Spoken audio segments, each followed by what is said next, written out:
All right, man. It's Friday night. It's time for another Skull Bro show. How you doing, my friend? I'm all right. I'm doing. What's up, everybody in the chat? Carol, MRE, TT. How you doing, everybody?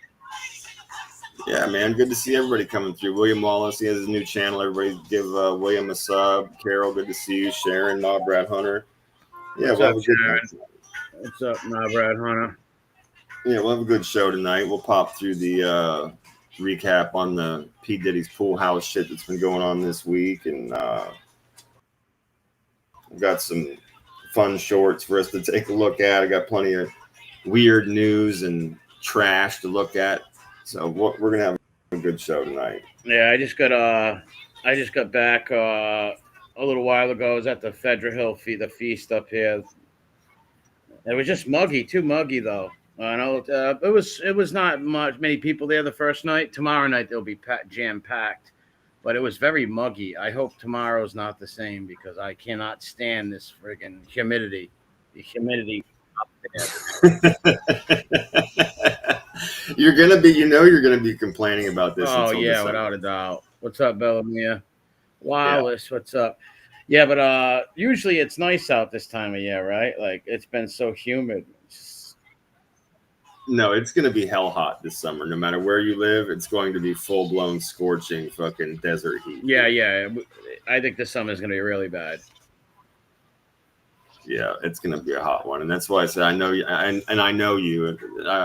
The past couple of years through the seasons and stuff, I've heard how you react to them, and I know you're gonna be just bitching about this shit until fucking Yeah. I'm December. always complaining. Yeah, it's not gonna let up until then, No, unfortunately. I just like I said, especially when the festivals come and shit. I just wish it wasn't so humid, right? No, for sure, bro. I totally understand. You're trying to enjoy yourself. You feel like you just got out of the fucking shower and didn't dry off and put your clothes No, on. like I 3, 4 totally get days ago, it wasn't bad out, right? We had, it wasn't bad. it. Yeah, And so, boom, as soon as the shit comes, it's literally like humidity. no doubt. What's up, Foolish Vlog? What's up, So Carmela? fuck. Yeah, I get it, man. I get it. But that's good. I always say though, it's cool that your city has so many of these feasts, man, and like little fests and stuff like that for people to get together and celebrate and Yeah, have I a good ran into time. one of my buddies tonight. I haven't seen in years. A kid I used to shoot hoops with and hang out with years ago. I haven't seen him, and I ran into him. Yeah. I'm lucky. My city has this stuff too, right? Because there's so many. Yeah, for sure, man. It's awesome. Yeah, yeah. Most people only have like certain time, like usually like seasonal type shit every once in a while, kind of a thing. Like a lot of cities, like the churches will have a fair come through for Easter or maybe like around fall time, and then maybe your city or your county might have a fair each year. You know what I mean? So it's cool that you guys Yeah, have we that got up a, there. a whole bunch of Italian festivals that will be here this summer. Let's get well, like two of them are going on now. Uh, and then next week another one will come. One every week. Through the summer.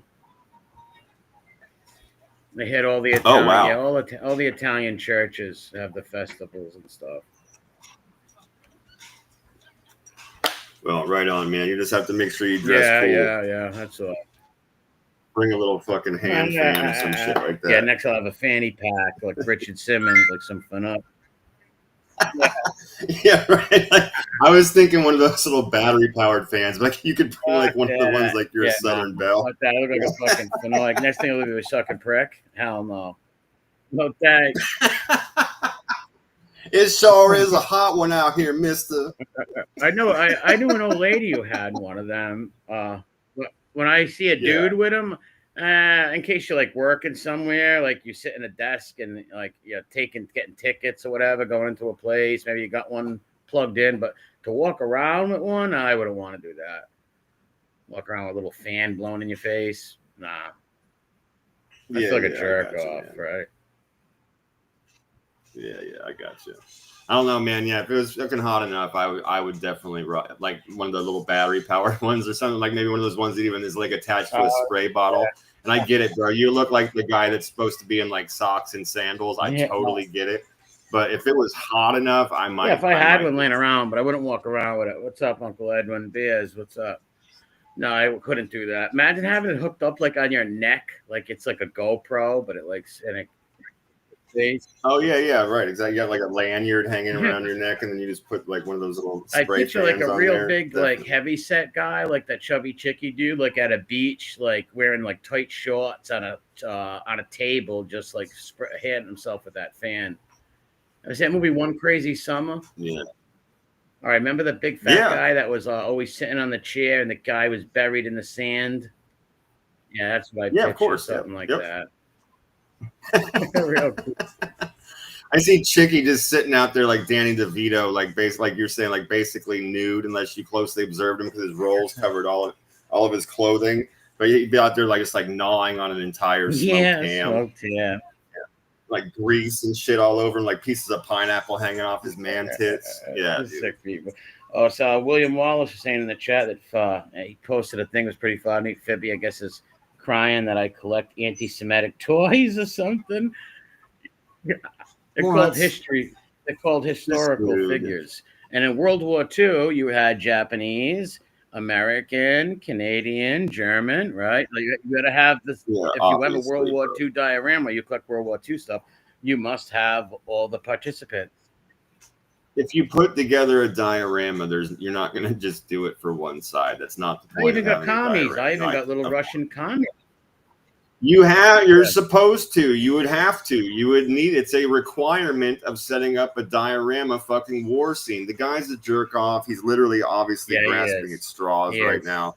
He's grasping at straws. The dude's a moron. The dude's a moron. He has no credibility whatsoever. He's lied himself even into a liar's corner. Fuck that guy and the old gay dude he lives with. Yeah, he's a sick puppy. Yeah. I'm telling you, right now he's somewhere just like putting makeup on his gonorrhea so the old guy doesn't notice. Money from him? What? Oh, that kid's retarded. That kid, he should just keep blowing his neighbor. That kid's a weirdo. Oh, said you're stealing money. What a dork. You said you're stealing money by what? Showing people the ridiculousness that he like. They don't lie. His mouth. That's all people like Wallace do. They just do clips, bro. They show what these idiots say for themselves. It's not like you're making. If anything, he took money from me. He's the one who got my channel monetization taken away, right? Like, so if anybody said that, it'd be me, you retard liar.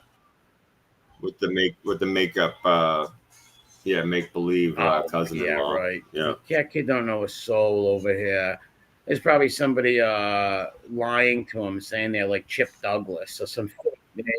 Dude, his comments are disabled. Just like that tells you. What's up, Dustin Morgan? What's up? Yeah, if they don't know the history, they'll repeat it. That's right. Yeah, I saw some stuff with I saw Red popped up again this something. Week I didn't see that. Well, not like a show. He was just slamming on Piggy a little bit, throwing out there some of the things. I guess Piggy's acting like a tough guy again. And I love this too. He says, Piggy says that you people don't even know about. I'm dangerous. I love that. I don't know. I don't know. We haven't seen it yet. He says he's gonna put the clips out. Red says when I get back. So obviously he's like on vacation or out. Yeah, he left New England for a little. He has a life like the rest of us. Yeah, he left New England for a little bit. There you go. But yeah, so I guess soon he's going to be putting up those clips. He said because he says we're going to have a good laugh, and I'm sure that it could be Phoebe, him fighting with Phoebe, or maybe the pizza guy, or something. Could be. I don't know. But in either case, he's got his tough guy hat on and he's talking about whipping ass. And I'm like, with what, bro? Your limp wrists, your muscle-less arms, the job. Oh, I get it. That job you do every day sitting on ass. That's the one that makes you so strong. Well, here's the thing. With your fucking tooth after you get beat up on YouTube and call the cops on people, stop talking tough. Don't talk tough on YouTube and threaten anybody anyways. You sound stupid. That's certainly one way. I'm just talking about the fact that he's obviously has no strength. Fucking dude has literally no mass to him whatsoever except for in his chunky middle. It's an absolute joke. The fucking dude has a zombie tan. He does not go outdoors unless it's to go stranger danger at the skate park, and even that's in the evening time because he's pretty sure most people will be revolted by him, throw like cabbage and old tomatoes and stuff like that. Get nowhere But threatening the people. dude's a joke. No muscle mass, no fighting skills whatsoever. He's got that horrible carpal tunnel from giving out those handies for years. He's just not in good. He doesn't want to risk his wrists, bro, on trying to It's throw probably a punch. him and that. They It's probably chatter. him and the witch or that other dude. They've been fighting, threatening each other for years on here. It's like that's what they do. It was go back and forth, Yeah. threaten each other. But always obviously comes out. I'm sure it's. Wait on. So Yeah, I'm sure it's Spanky did an anti-rat show. What? Wait, he did an anti-rat show. His anti-rat show didn't last long. He interviewed the rat. Got kids beat up. Oh, of course, he loves rats. Obviously. He isn't. Yeah, he's a rat. sick puppy. He's a total fucking rat. They run rat radios. Like when you have a channel that calls people, says they're part of crime gangs and dumb shit like that, it's your rat channel. Careful, bro. He's going to tell the bartender down at that Banano Club, and all hell's going to break loose, man. All the guys from the street have been saying here's what's going to happen. He's going to say somebody's family member, and it's going to be some innocent old man, and he's going to have a grandson out there who's going to be like, why are you saying this about my grandfather? He's going to beat one of these guys up one of these days. They're going to run into a nephew, a grandson of one of these people, a son of one of these people, and they're going to give him a vicious beating one day. I hope so. I can't wait for the day. Christmas wish, happen dude. To a lot of those humps that do that. In case, like, that's why the ones that live in areas where people live around. I'm pretty sure Piggy only shops across the street from the police station. That's, you're going to have to creep on that guy. Like I said, he's got a zombie tan. He doesn't go outdoors. His old lady mows the yard. He doesn't do any of that shit there. Definitely doesn't go to the store for anything. Yeah. So they're going to have to find him. Well, it's Spanky. See, Piggy don't even do rat hump shit. He just taught, rat shit, but he don't do mafia shit. No, but he's acting tough. I know you're talking about Fibby. I can't wait for him to get his ass whipped. Somebody to run into him on the hard streets of New York outside the Spanky got house. beat up and slapped in the face at an Eagles game for that. Yeah. Yeah. At an Eagles game. And it's going to happen again. Like, you can't go around saying people are part of crime gangs. Oh, yeah. I saw him talk about it, and then I saw the video where he denied it. Yeah, of course. These people are such hypocrites. They don't realize this shit's on the internet. People can go look up what you said last week, a year ago, right? That's why all these people are just such hypocrites. All they do is contradict themselves over and over. They think it's like, hopefully somebody will find Fibby. They'll find him sitting out there on the steps of that brownstone of the guy he services for rent. Yeah, some lovers quarrel. And they'll hopefully somebody will turn a camera on. Some lovers quarrel goes wrong.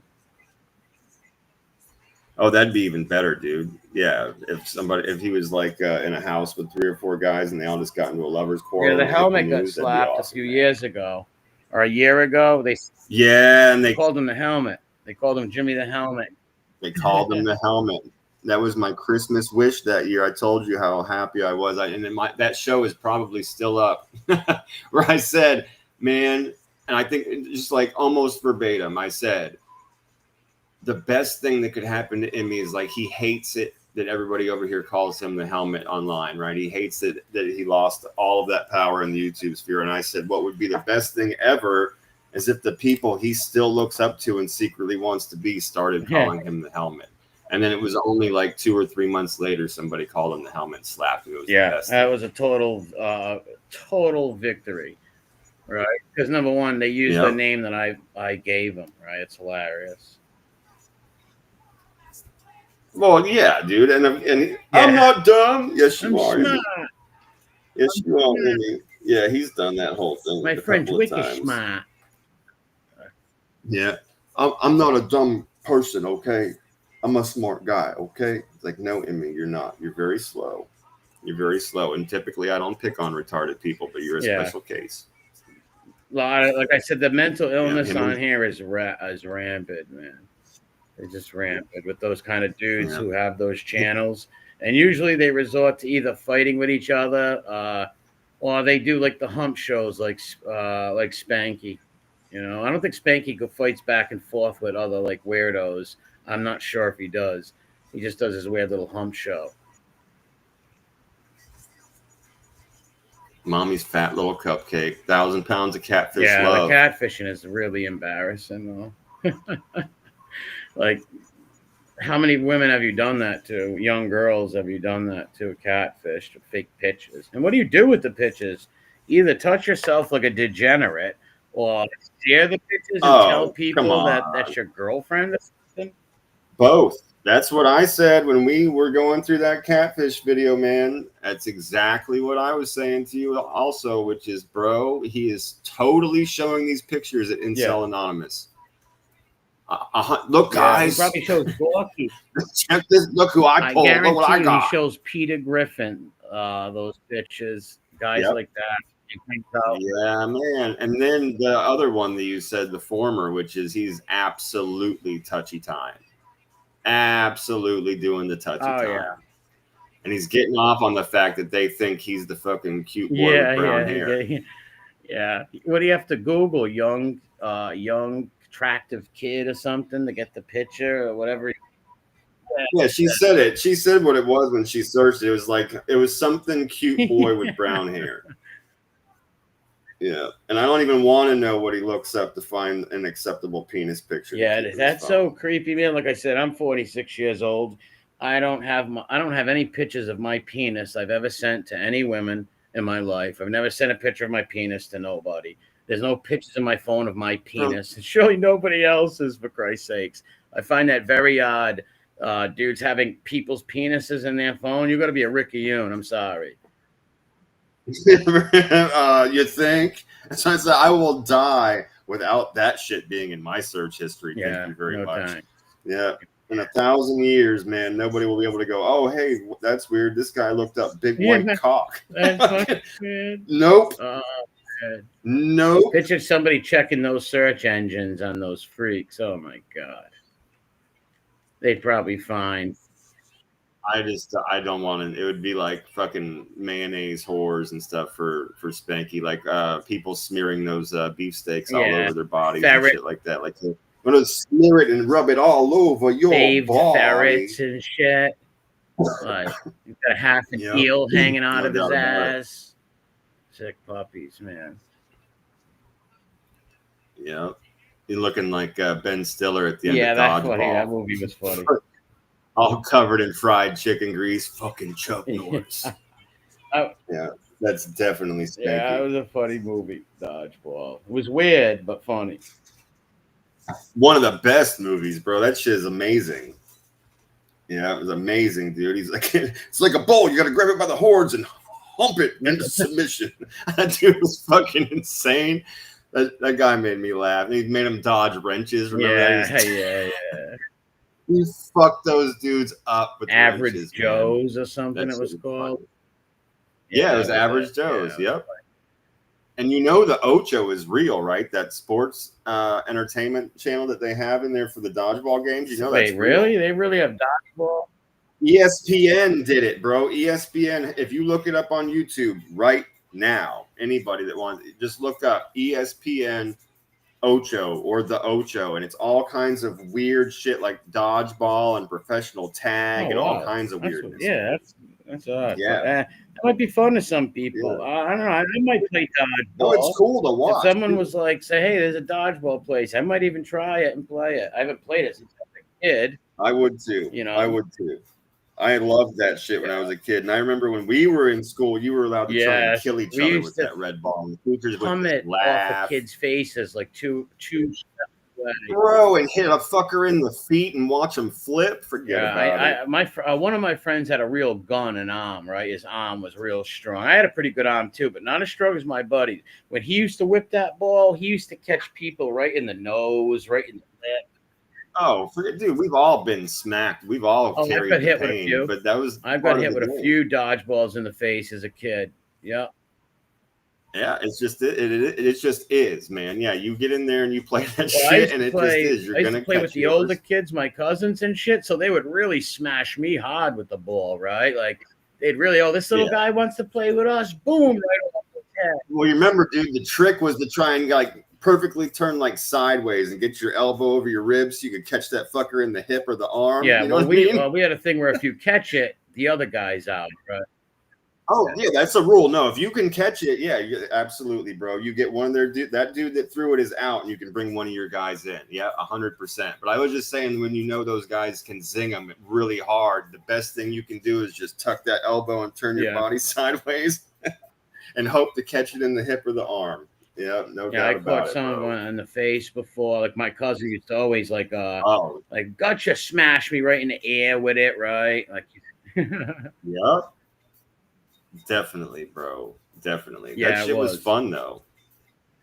Yeah, we had a lot of fun with stuff like that. Where you can't do that I don't know stuff if they now. still have dodgeball in school for kids. No, they don't. They won't let you. At least, I mean, the younger people in my family, they weren't allowed to play dodgeball. I gotta ask my godsons if they play it.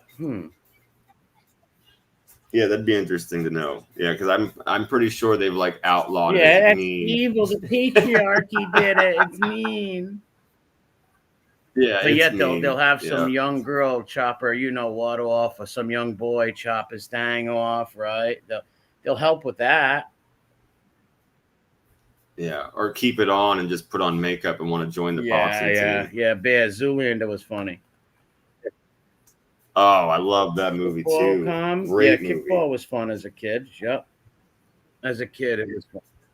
Oh, for sure, dude. Same rubber ball, different game. Yeah, it was a lot of fun. Balls. Yeah, we used the same ball or similar ball.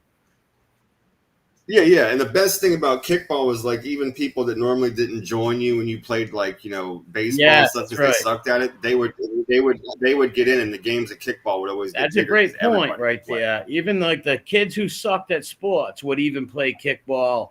Yeah, I remember. Yeah, in school, like kids that would never ever play any other sport with us would join some kickball games. You would see, the guys usually never wanting to play would want to play the kickball, even though they still suck. Yeah, definitely, bro. They still suck, but at least anybody can kick a ball. I knew one kid who would miss the ball and fall. He was one awkward son of a bitch, man. He was so unawkward. Nobody wanted him on the fucking team, right? Nobody. Right. It was just the worst. And we had this one obese kid that could kick the ball real far. He could like really kick that ball. Like this, he wasn't fast though, but he could kick it. Right on. That's all you need sometimes. Yeah. Bro. And we had the bases and shit in school, the kickball bases, all that stuff. It was fun. Yeah, I didn't play a lot of stickball. Mom Brad Hunter says I loved stickball. I never played much of that. I played like a little bit of I played a stickball, but we used wiffle ball bats after a while. I got you. Yeah, we never really played stuff like that. We used to. We didn't play the New York style stickball though. We didn't do that over here.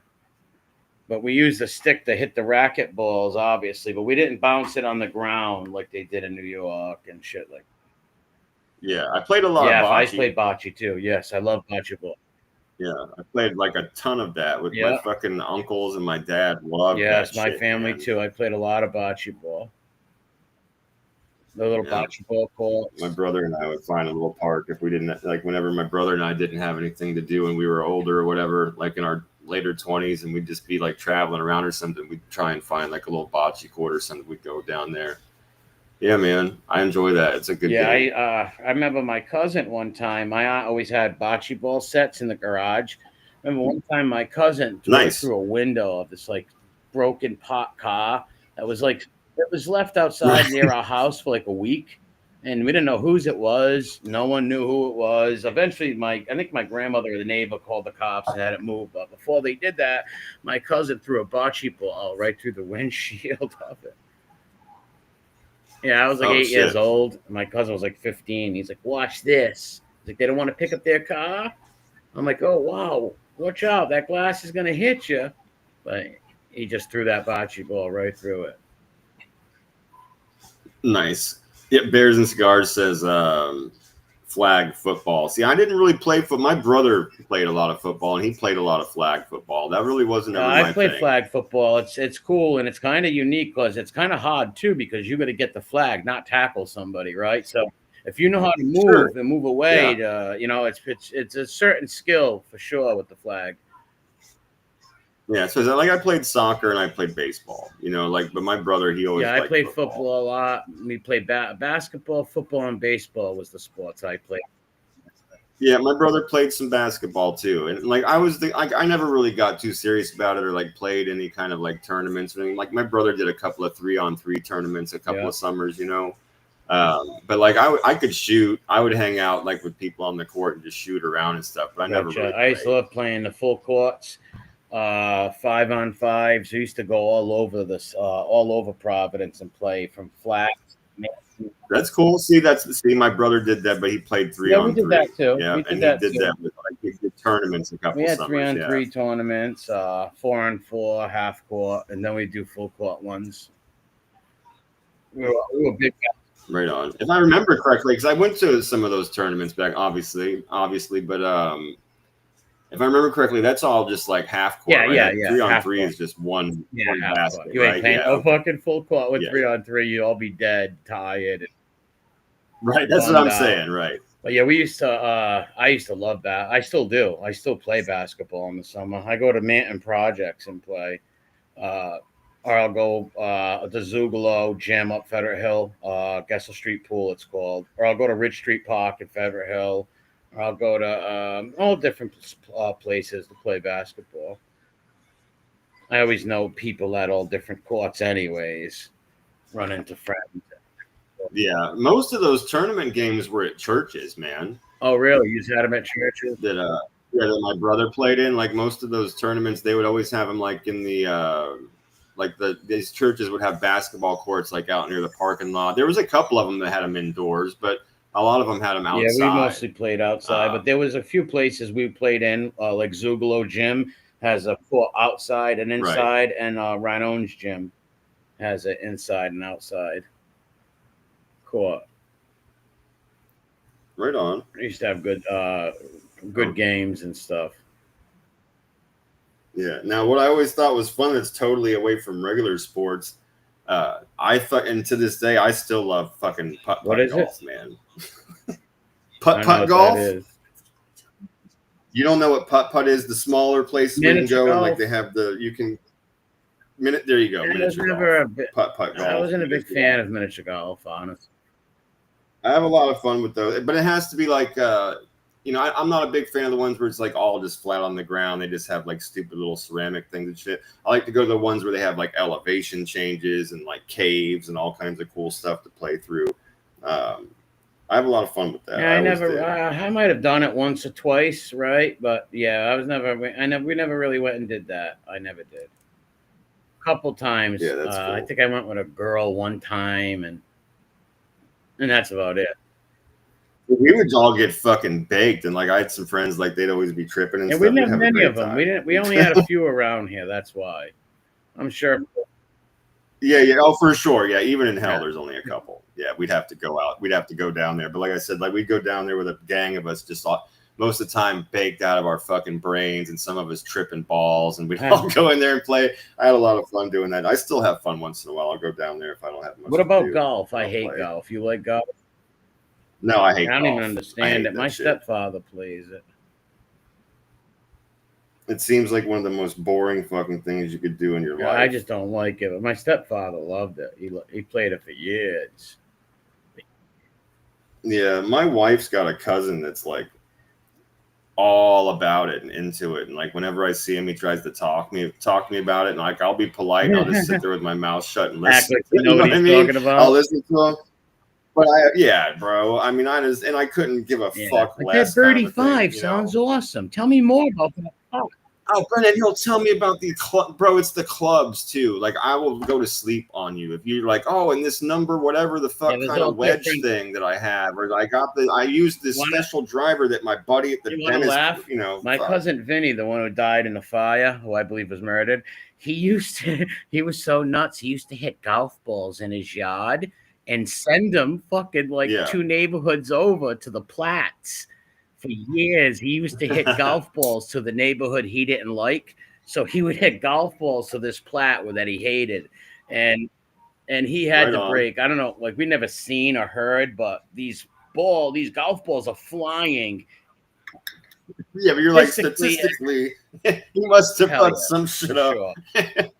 He would be out there drunk. I'm like, what are you doing? I'm like, the cops are gonna come. He's like, they're never gonna know. I even use gloves with the boss balls. He's all bombed. Even with the Yeah. golf balls, Knack, I use gloves. I'm like, you're gonna kill someone one of them things. Like, fuck them. And he'd hit another one, all drunk and shit. Yeah. Everybody's making a good point in here about how expensive It of a is. sport golf is too, and they're all right. It is a very expensive, and the thing is too is like the nicer a course you want to play on or like club you want to get accepted to, it's not only insanely expensive just to pay for each round of golf, but then you have all these weird dues and taxes and fuck all of that, bro. I couldn't imagine going and dropping that kind of money just to be able to go and walk on your grass, bro. Fuck Yeah, that. it's all, It's expensive it's to play all, I those guess, like I games. said, you got to be into it. It's all on what you like. It's not my thing. Bro, and the clubs are mad Yeah, it's expensive. not my thing. But yeah, if you're into it, right? Like I'm into some weird Yeah. sports and shit like that too. But not that kind of like that expensive. Fucking golf. That's real expensive. Real expensive. Yeah. Another one that's fucking stupid, just that's like associated with golf, is that frisbee golf. You ever No, what's played up, that? Brooklyn Bounce? No, I never played frisbee golf. You know what I'm talking about though, right? You go to the park and they have all those different shapes, like the big metal No, poles, and there'll be like a triangle on top and like a square and a no, I never. circle. You never seen those? Those are courses for frisbee golf. You're just like supposed to throw the fucking frisbee through these holes. Well, I know It's fucking frisbee. I stupid, used to play bro. frisbee as a kid, but Well, I never sure, you heard got of frisbee. frisbee with your friends, you throw it back and forth. Yeah, I never heard of frisbee golf. But this frisbee golf shit is like it's I think it's an incel league. I think it's one of those things you have to like find each other on Craigslist right next to like Alcoholics Anonymous or something. It's so boring and gay that it's like, who does this and how did you find each other, right? Like it's like right next to like Sex Anonymous. I think it's more of like a beach sport, right? Frisbee, like people on beach. No, they do it. I mean, I'm sure regular frisbee you could play for sure. Regular frisbee you could play anywhere. But yeah, like for us, our generation, in every movie, it was either volleyball or frisbee on the beach. I'm with you. I'm right there with you. Frisbee, volleyball, and all them movies in the '80s, man. Yeah, for sure, right? Absolutely. But the frisbee golf is always in parks and stuff like that. Like I said, there's these big metal poles and then these shapes on top of them. You have to throw the frisbee. We used to play it on the cement, and I got good at it at one point where I could hit the frisbee on the ground. It would jump off the ground, and my cousin would catch it and shit. We got good at that shit for a while. That's cool. We used to play in the yard, throw the frisbee and shit. My father used to always say it's good for your coordination. It teaches you good coordination for in baseball and stuff too, like good hand and eye coordination. But yeah, I remember hacky sacks, Carm. I remember that. It's still like a hip. It has like a heavy hippie stigma. Yeah, still. But it's very popular in Europe. And it's another like beach sport. Yeah, really. Hacky sack. I never was into that. I knew a few kids that did. I wasn't into the hacky sack. Yeah, I knew a couple of people, like when I was a teenager, bro. I knew a couple of people that would fuck around with a hacky sack from time to time. Yeah, I remember a few kids who used to do it. That's about it. Some kids were good at it. I remember this one kid. He was like a hippie-ish kid. He could keep that thing going for a long time. Like, this kid was really good. Yeah. Like, he could sit there and bullshit with you in high school, like in the hallway, and this motherfucker would be, like, kicking a hacky sack with his fucking feet. Right. I was like, shit.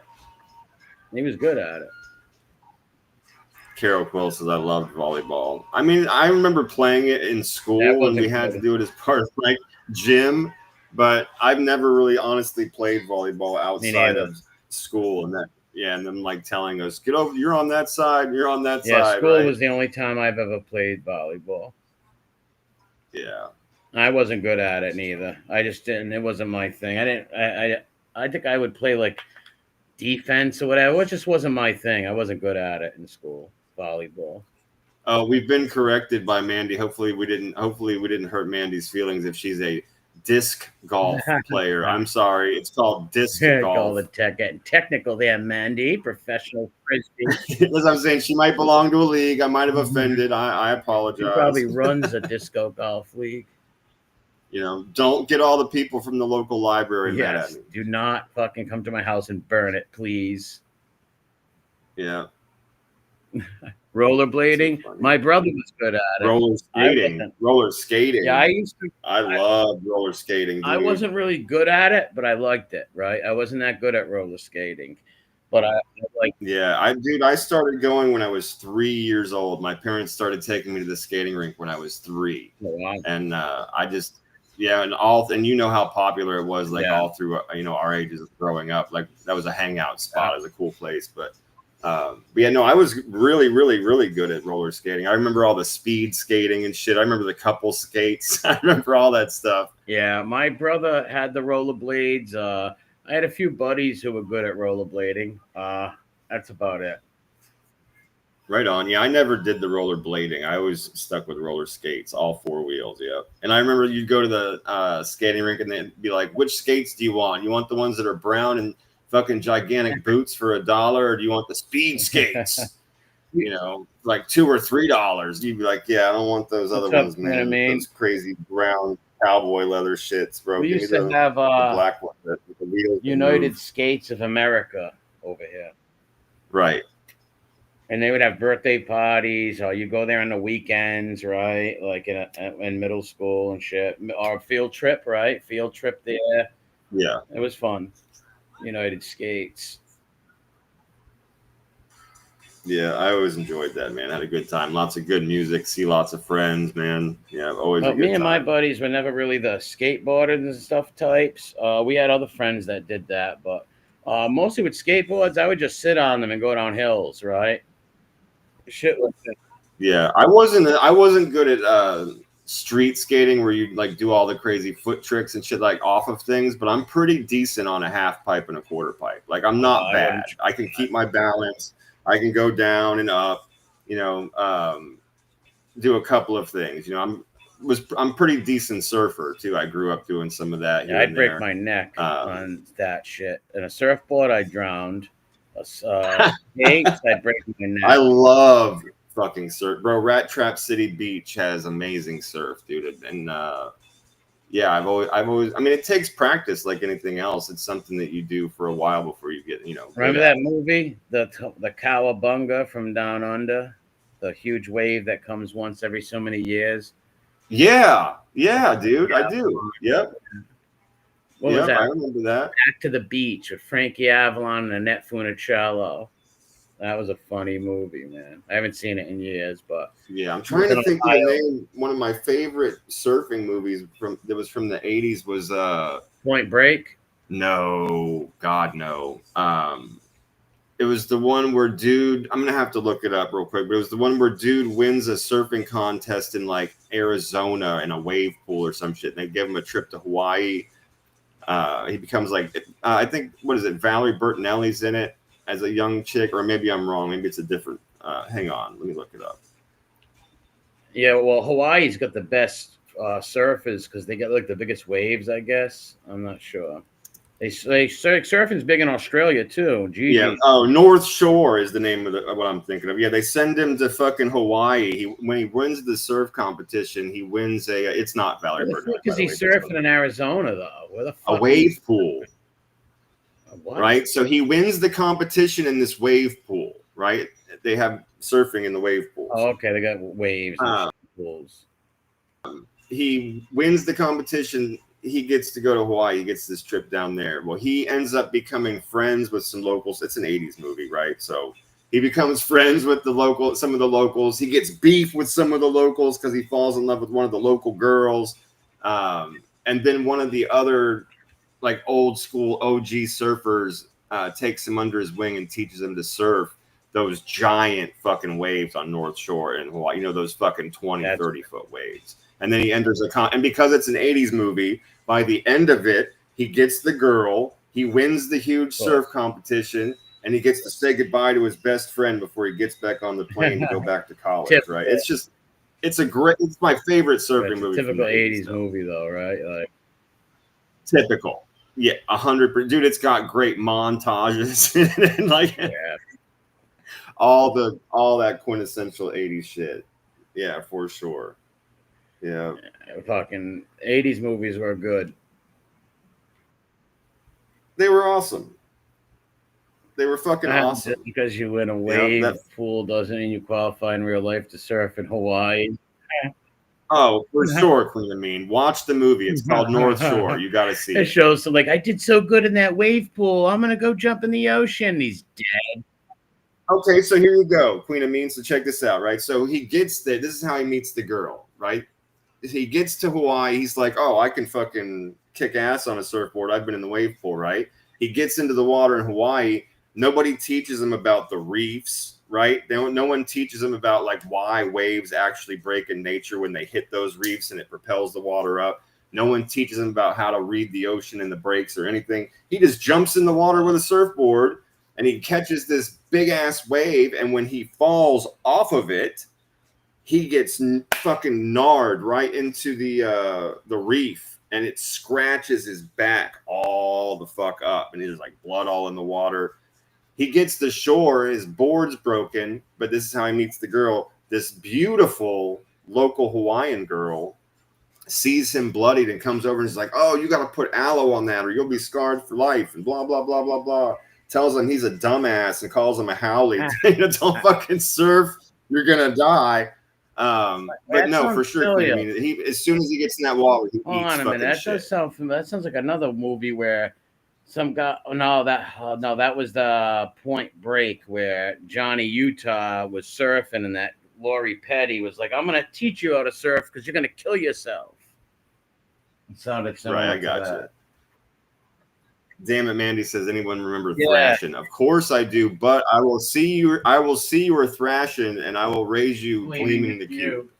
Well, I haven't seen her gleaming the cube, but surf Nazis. How about that? Oh wow. Yeah. All right.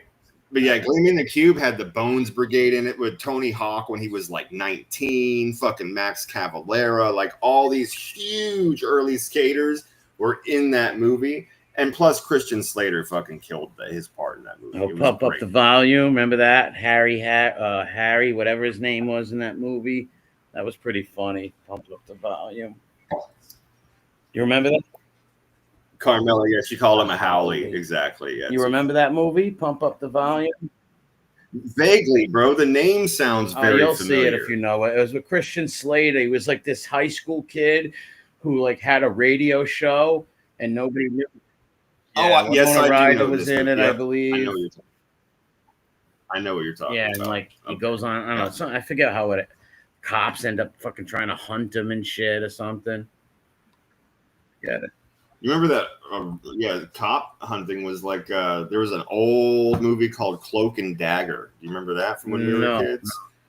Where the kid, his like army man, would come to life and teach him how to spy, and he got. You sure that wasn't like some magic mushrooms you were taking in hell? Oh no, it's called Cloak and Dagger. I remember. It didn't happen to me. It was on the TV. Yeah, I didn't. If I seen it, I'd probably remember. Right? There's a lot of things that like I don't remember the names, but if I seen them, I'd be like, oh shit, yeah, of course I remember that. Right. Especially with like 80s movies and all that shit.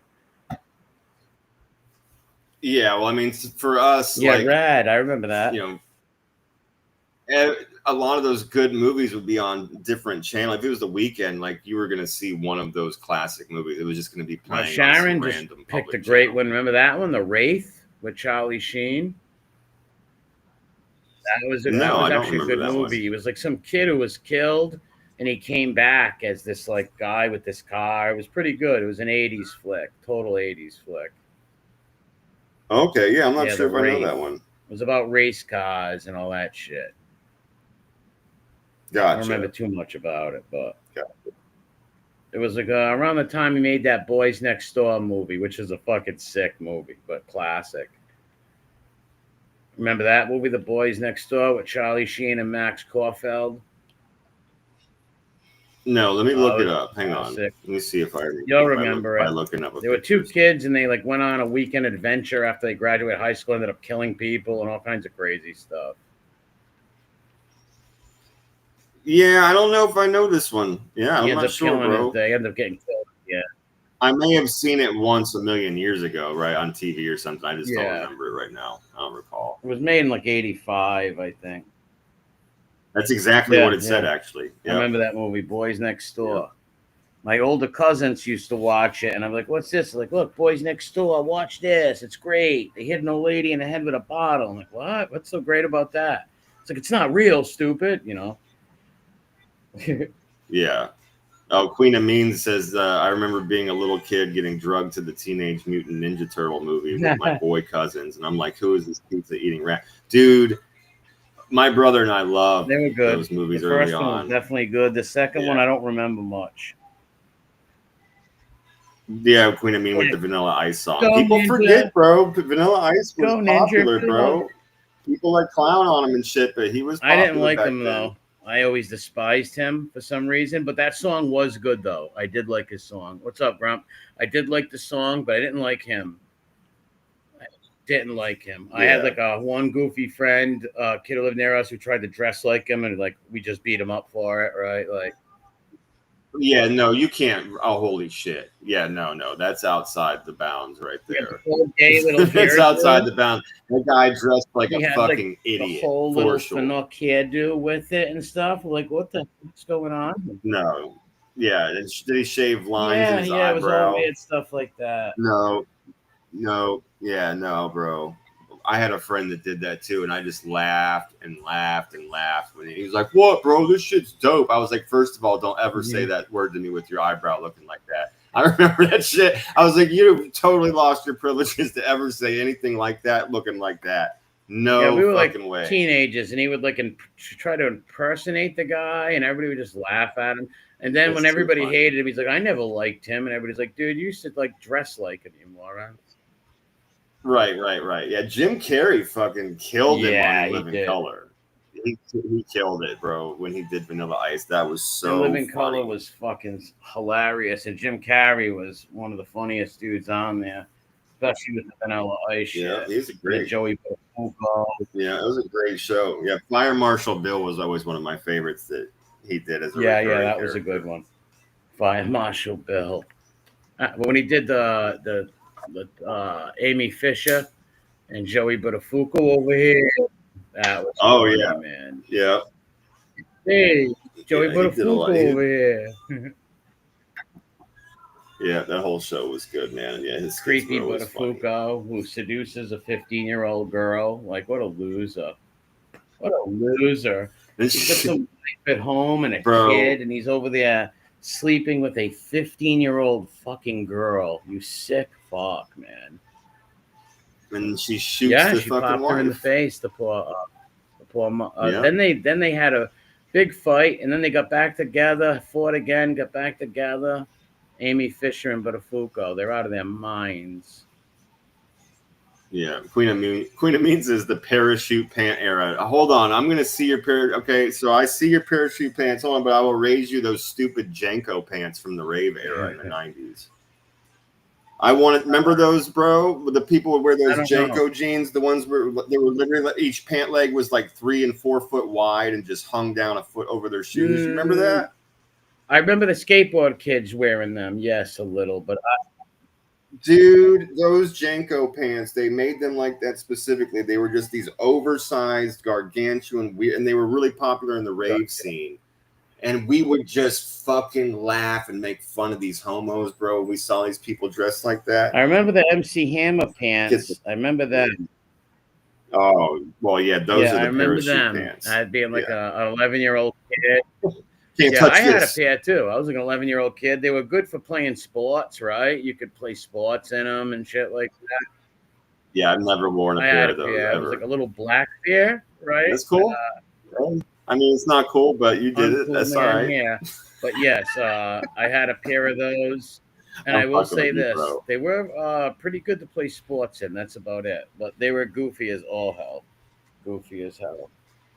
Yeah, B1 says Jankos came back. Queen of Mean says yes, the pants that you drag through the puddles and dude, and they were always like literally each pant leg, bro, was like 3 feet wide. It was insane, right?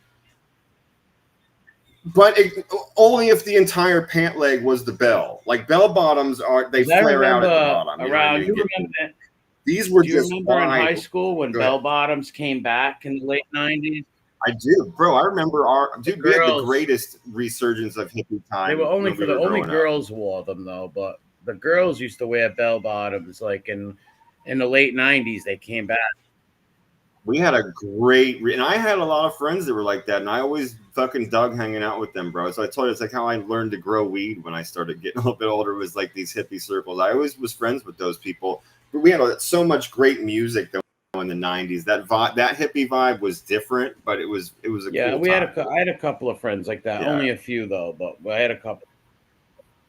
Yeah. Well, I told you I was fucking dressed in black and like punk rock and fucking death metal and shit like that when I was. But I loved everybody. I was friends with everybody. I had a couple of buddies who like we were hung out in middle school and shit, and then when we hit high school, they started wearing trench coats and shit like that, like with all black on. But we were still friends, right? But I never wore trench coats. Had trench coats on. No, I was never part of that clique. No, I just fucking wore a lot of black, and I was very much into like punk rock, hardcore, and like really, really heavy metal. And but I was just saying, I had friends though that were hippies, and I had friends that were in like the fucking want to be a fucking gangster kind of cliques and stuff. Friends, I had a lot of different. I mean, you didn't want to fuck with those guys, but at that time, in the 90s, like yes, we have friends that are from the hood, but there was still a lot of white kids that were like playing up. There was always the wankster. There was always the wankster kid. Yeah. And I'm just being honest that I grew up with people that turned out like that, and I didn't stop loving them for who they were. I would just laugh at them for what they were doing. You know what I mean? So I still had friends that were like that. That's what I was saying to you. It's like I had friends that were like that too. They were total wanksters, but I still love them. They did grow out of it. I knew a couple of wanksters too. They did grow out of it though. Once they hit like 20 something, they stopped acting like that and doing that shit. But like most of my friends are like Guido kids, but we did have friends of all types, right? Going to school and shit. Yep. Absolutely. I loved everybody, bro. I had no problem with nobody unless they had a problem with me. I didn't give a fuck what color you were, what kind of music you listened to, what clique you came. Because remember, for us at least, when we were growing up, the cliques were still a very real thing, even if the world doesn't understand them now. That shit was real, but I had friends in all cliques, man. As long as you didn't have a problem with me, I was there for you, man. I'd be your friend. Yeah. No problem. Yeah, we had cliques in high school too, like that. For sure. Oh, that was just our generation, man, and the generation before. It's just something that kind of faded out with let's make everybody weak. Let's make everybody a fucking chooch. Yeah, exactly, dude. Exactly. Here's your vanilla ice cream, and here's your vanilla ice cream, and here's your vanilla ice cream. Well, you can't play tackle football, but guess what? We can cut off your pricks, And you don't have to tell mom and dad. Tell your family we're going to butcher your body. We're going to butcher you and make you look like Jeff Loman. Yeah, but we come from that like last real great generation, and cliques were still very much a real thing. And there was nothing wrong with them, Like I said, I was friends with, and just like you said, but I was friends with people across all those cliques, man. If you were cool with me, I was cool with you. Yeah, cool. I went to school with the same kids since elementary, middle school, and high school. So I had buddies that. Yep. Me too, bro. People that I didn't hang with all the time, but that were in all different kinds of weird things like that. Yeah. My friends were always the little guinea troublemaking kids. Yeah. But like you said, you might not be hanging out with them all the time, but because you did know them your whole life, you weren't about to let that person get hemmed up. Or if you saw them and they said hi to you, you'd say hi to them back, right? That's what I'm saying. Yeah. And you could fucking, if it came down to it and you were at a party, you could sit next to that dude and have a conversation, right? That's exactly what I'm like. We all were cool. As a matter of fact, one time we went to a party, me and a bunch of my friends, right? And at this party, it was in Cranston, right? So we went to this party, and one of my old buddies from middle school was there. He was like a rock and roll type of kid, right? But he was my friend in like 6th grade, and I always still friends with him at high and by. He was getting picked on there by these kids, and we all told him like, "Hey, he's our friend. Don't fuck with him," and they didn't fuck with him. Right. Like, even though we didn't hang with him, right? Nothing like that. He was like, wait, that, like, nah, man, that's our friend from fucking Johnston. Like, we ain't gonna let him pick on him. No doubt about it, man. And they stopped picking on him. And he's like, thanks, guys. Thank God my Johnston guys came in. Yeah, like no They're problem, teenagers, dude. though. It's like teenage dumb shit. But Of course, yeah. I don't know why they wanted to beat him up or jump him. I don't know. Probably a girl somewhere down the line. Yeah, I forget. You know, a girl or money. You know. Yeah, who knows? Unless it was like really dumb cock shit, like, you know, you stepped on my shoe or you bumped into me that one time in the lunch line. That happens too with some of your friends that are a little high on the fucking testosterone. You know what I mean? Yeah. We've all seen that shit too. Yeah. Fucking rage. Rage. Remember that movie? How funny was that movie, Can't Buy Me Love? And he's like, you could sit over there with the cools and you could sit with the nerds, man. It was Can't Buy Me Love was an awesome movie. When you get a chance, someone left me a message. Roy said he's blocked. I don't know. Who? Try to type Roy. You thought you were blocked in my chat before, too, and you weren't blocked. What's his name? Roy Cohen. All right. Oh, yeah. I don't know why that person would be blocked. They've left messages. He thought he was blocked in my chat too, and he wasn't. I don't know. All right. Well, I can't do it right this minute, but I will check on that tonight, like when the show's over, tomorrow, whatever. I'll check on it, man. Yeah. Yeah, I'll check on that. But yeah, there's no reason, if you are listening, there's no reason why you would have been blocked. So rest assured, I'll take care of that if you are. I'm only kidding, Roy. I blocked you, you motherfucker. No, I'm kidding. In the bowels of hell. You're in the bowels of hell, man. Yeah, that was all different. Like you said, you go to school with people, right? In elementary, high school, middle school. You know, people change, right? Like, you know, different things, but you're still friends with them people. That's right, man. Yeah, that's right. I had a few kids I hung out with in elementary school who were kind of nerdy in high school and stuff, but we would always look out for them and make sure nobody ever fucked with them and nothing like that. Oh, B1 says you blocked him. I remember. Oh, well, then maybe I did. Maybe he said something fucking sideways. I blocked him. I do that sometimes. Somebody pisses me off, I'll block them. I don't fuck around. But yeah, I don't remember why. So I'll it couldn't have been that serious. Dustin said, block who? Block. That sounds like an owl. Shout out to Dustin and Boy Bites. That funny is the funniest fucking avatar.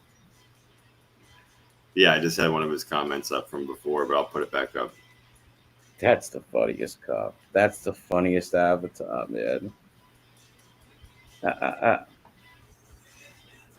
Yeah, matter of fact, I should pull up an article on the fucking P. Diddy's pool house type stuff here real quick. Hang on. Let me see where I put that link at. That guy is one disgusting disgraziad. Oh, my God. Man, it's so hard to even fucking talk about. It's so nasty. It's like all the Fanuc stuff and the beating the women and all that sick shit, trafficking.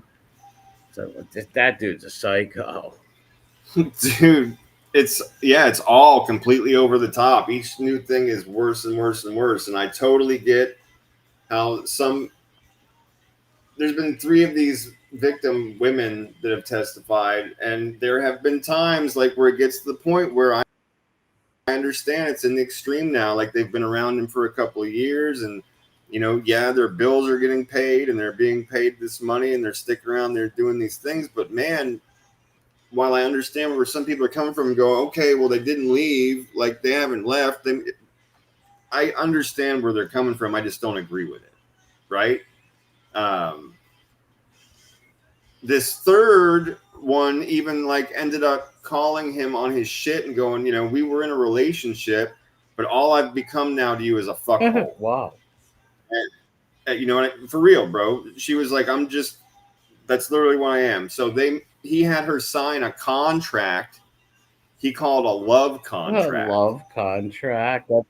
And it said, you know, I'm going to pay your bills. Like, you know, I'll get you this fucking apartment, or I'll pay the rent. I'll get you your furniture, pay for your car, give you a fucking monthly allowance. And it is fucking a lot of money, like thousands of dollars. With the little pink hearts on the contract that said love. Yeah, right. I'd love to see that paper. they have to be, she would have to be there available to do 3 and 4 guys in a session, which was a minimum of 24 hours and a maximum of like 4.5 days, she said, from her experience personally. So, and remember, this is him bringing in male prostitutes from different states that he has relationships with from other women, or it's men that like dude, here's an example. When they're not, and here's the first part, when they're not watching their own sex tapes together, which he got off on doing for some reason, they would be watching regular porn, and he would have her, he'd be like, oh, you like him? What do you think about his wang? You think you could take that? And why don't you find him and contact him? He'd have her contact them on like social media and start offering them like $3,000 or $4,000 for a night, fly them in. And now these giant wang prostitutes that were in porn that Diddy had a fucking thing for, he had her to lure them there. You understand what I'm saying? What's up, Tim?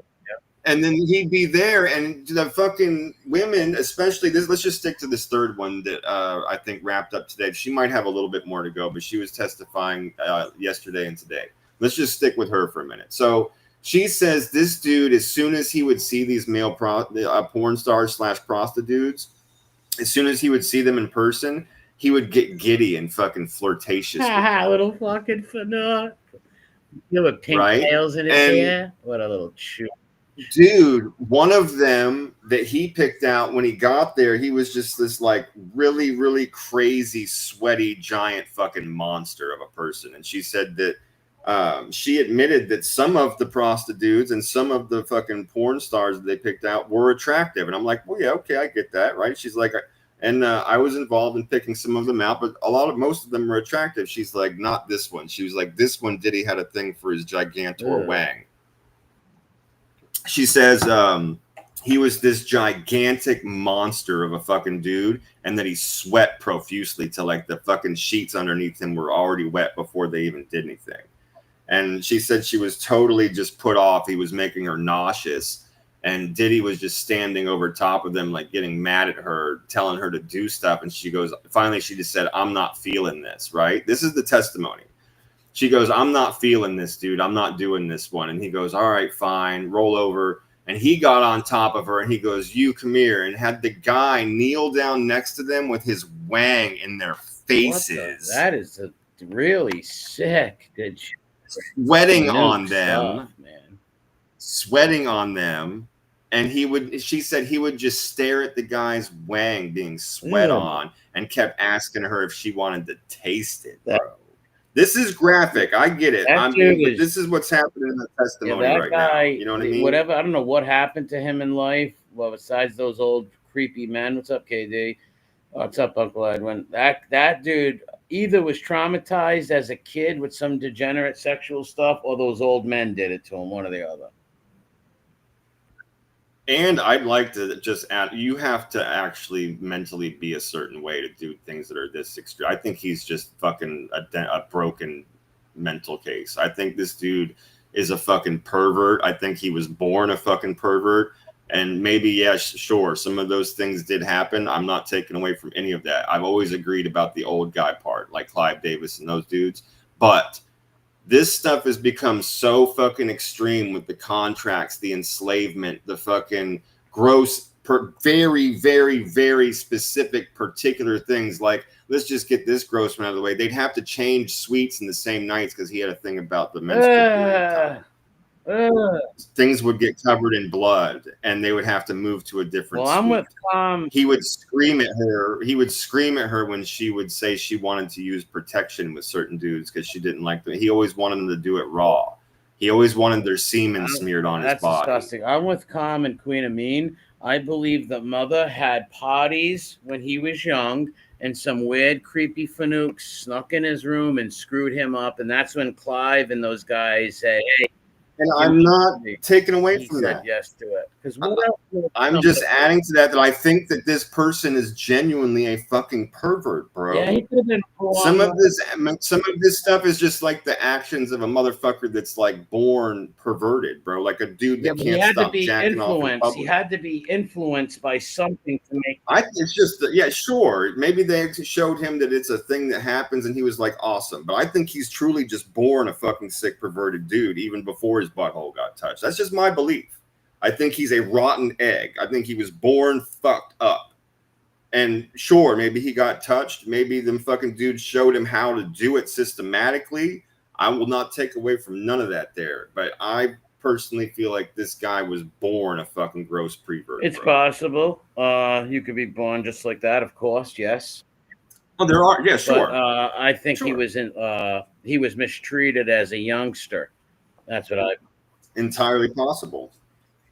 Which just inflamed his natural born fucking perversity. Exactly.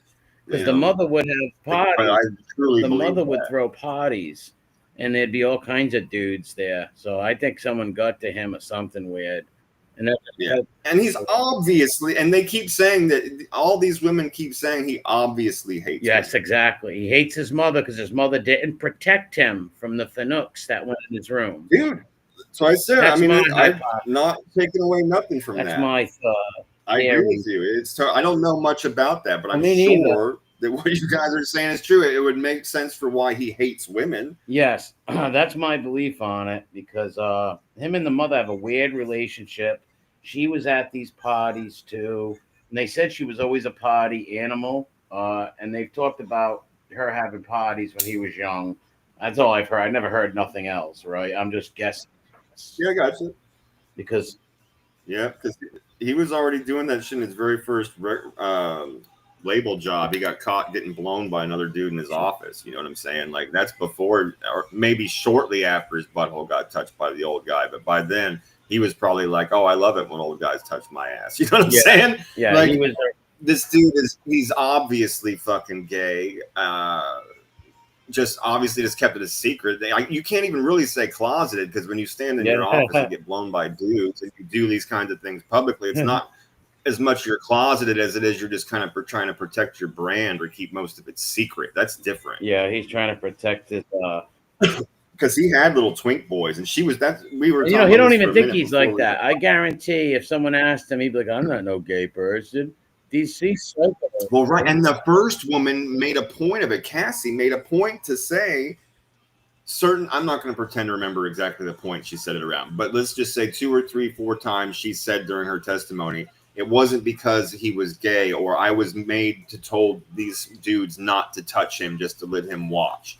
And it was kind of like she was purposely trying to tell people that he wasn't gay. The other 2 women were like, no, listen, dude, this guy would disappear in rooms with fucking these little like twink boys. These little quote unquote, well, they were quote unquote assistants, but they never did anything except for show up. Do you think he wanted Cassie to think he wasn't a Fanook?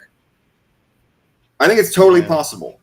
Because these women see, here's the thing, the timing of these 3 women that have testified so far, their time with him is overlapped, right? So like this lady that testified today, her bills literally right now are by that love contract are still being paid by Diddy, even while he's in jail. Wow.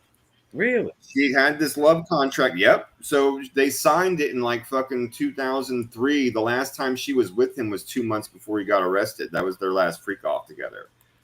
Her contract goes through like next year. That he's supposed to be paying her everything, her fucking rent, her car, or again, like her furniture and all this kind of stuff. What a sick. But their time overlapped, right? So like Cassie was with him for a good long while, but while he was with Cassie, he was seeing this other woman. While he was seeing both of them, he met this third woman, right? And again, this third woman started off as a relationship, and then she was just like, dude, you literally used me for absolutely nothing else. This has gotten disgusting at this point. He was like, fine, you fucking like traveling, you like being with me, you want to fucking be with me, you want to make me happy, you keep saying you want to make me happy, fine, then I'm just going to pay you. You say this is your job, let's just make it your job. And they have text messages of him telling her, you need to get on your job and make me happy. You need to be on your job tonight and make sure this is done and that's done. And make sure you do it. They had this weird shit called pregame, you know, and part of that was making sure you were like dipped fucking head to toe in the baby oil and all completely drugged up on the drugs you chose to take that night, and then all the oral and weird freaky peeing and stuff like that before the fuck time. Yeah, weird, bro. Pre-game. Yeah, weird, man. This guy was a serious degenerate. This shit would go on for 3 days. And then again with the fucking. I'm sorry. Go ahead. I didn't mean to cut you off. I was just continuing. It would go on for 3 or 4 days. These with IVs and shit. That's sick, man. Right. So she mentioned that too. That's a great point that you brought up. She mentioned that too. She also mentioned protein shakes and all kinds of weird stuff, man. Wow. Yeah. Did you see the? But yeah, she said her the shortest one she said was 24 to 30 hours. She said, but the longest was 4 to 4.5 days. Do you? I believe that, KD. Did you ever see the video of him wearing the girl wig, talking like a girl? It was so like disgustingly finikish. This dude was wearing a wig, talking like a woman. It was so weird and creepy. I'm not sure if I've seen that or not, honestly. Yeah, he's got the wig on. It's super fucking weird, man. Yeah, the this week's testimony also included a story about him dangling a woman from a 17th floor balcony by her feet. Yes, I did see that in the thumbnail, but I didn't watch it. The security guard that he paid the $100,000 to for the video, that original security footage we ended up seeing anyway of him beating Cassie. That guy said, yeah, he gave him $100,000 in cash in a paper bag. I'm just now, we've just been talking about the shit that I remember. I'm just now pulling up this article real quick so I can tell you some of the stuff that I don't remember off the top of my head. He dangled some girl off a building. That's crazy. Who the fuck does that? What the hell? Yeah, you had a woman named, she went by a pseudonym named Mia, testified that he sexually assaulted her numerous times while he was employed, or while she was employed by him. And I remember hearing part of that. She said, dude, this is sick, bro. I can't imagine. She's like, I worked for him and he just basically considered me his property. If he was horny and I was somewhere doing like work, whether it was like office work or assistant work or doing what I was supposed to do, he would literally just grab me and fuck me. Wow. Oh, fucking. And I'm like, bro, well, then why didn't you quit your job? Yeah, they sold their souls for money. I mean, dude, you can't be getting hard at work, bro. No, they you know, I mean, and he would threaten to fucking unalive them and shit, right? As they say on the interwebs these days. Unalive. But I mean, fuck, man. How many times can you get hard and just like keep going back to work just because the money's great? You don't think, you know, I mean, he would threaten them, tell them you're never going to work again. That's selling your soul, though. That's selling your soul. Right. Yeah. Like, that's twisted, man. Ain't no money in the world that can. He told her, I'm the devil and I could kill you. He threw a fucking knife at her. What? I'm the devil. What a weirdo. Then there was Jane. That's the one that I told you was yesterday and today, I believe. At least the one I caught the most of her story, the one we've been talking about most. You know, it said, here we go. Let's just hit some of the points of this. The jury watched videos of some of the freak-offs that she was in. Oh, my God. Where Combs forced her to have sex with multiple male escorts over the course of more than 24 hours at a time. She said Combs always rejected her requests to use condoms and wouldn't let her take breaks when she was in pain. She said sometimes she'd be forced to have sex with these dudes back to back for literally hours at a time so that her whole body was sore and her vagina was fucking in pain, and he didn't care. He made her keep going. That's sadistic, man. It says, just like Ventura, notably both women claimed that Combs coerced them into performing sexual acts that the rapper's defense lawyers insist are consensual. This came through in text messages between Jane and Combs that were entered into evidence. I don't want to play this role in your life anymore. It's dark, sleazy, and makes me feel disgusted with myself. One of the text messages with Jane, or from Jane to him. I don't want to feel obligated to perform these nights with you in fear of losing the roof over my head. Man, yeah, it's just all really, really bad, dude. Like, save up a Really, little really money bad. and fucking get away from that shit. Like, what? Yeah, and then like hundreds of text messages and emails and stuff of him talking about flying in these different porn stars and prostitutes and Yeah, if you're some weirdo, that's two of his charges right there. So I mean, you can't really get around that. We'll see what the jury ends up saying about the sex trafficking stuff when it comes to these poor women, because they've proved that they're getting paid through the companies, that people that are employed by him are helping do all this stuff and basically don't report it or step in when they're harmed or threatened or had their doors kicked in or have been AR'd. And the people that work around him know that these women are getting AR'd and beat up and threatened and having their houses broken into and guns waved in their face. You know, like, what the fuck, man? So, like, it's an enterprise. That's what it's not the mafia. Again, I remind people, but that's not what they're talking about using the law for in this case. They just have to prove that he has companies and people that work for him that knowingly do illegal shit for him and that he pays them to do it.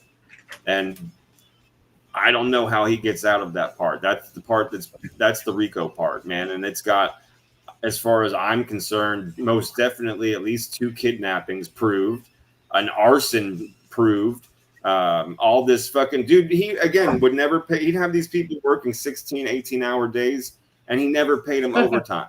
Refused. what a cheap bastard. That's part of RICO too.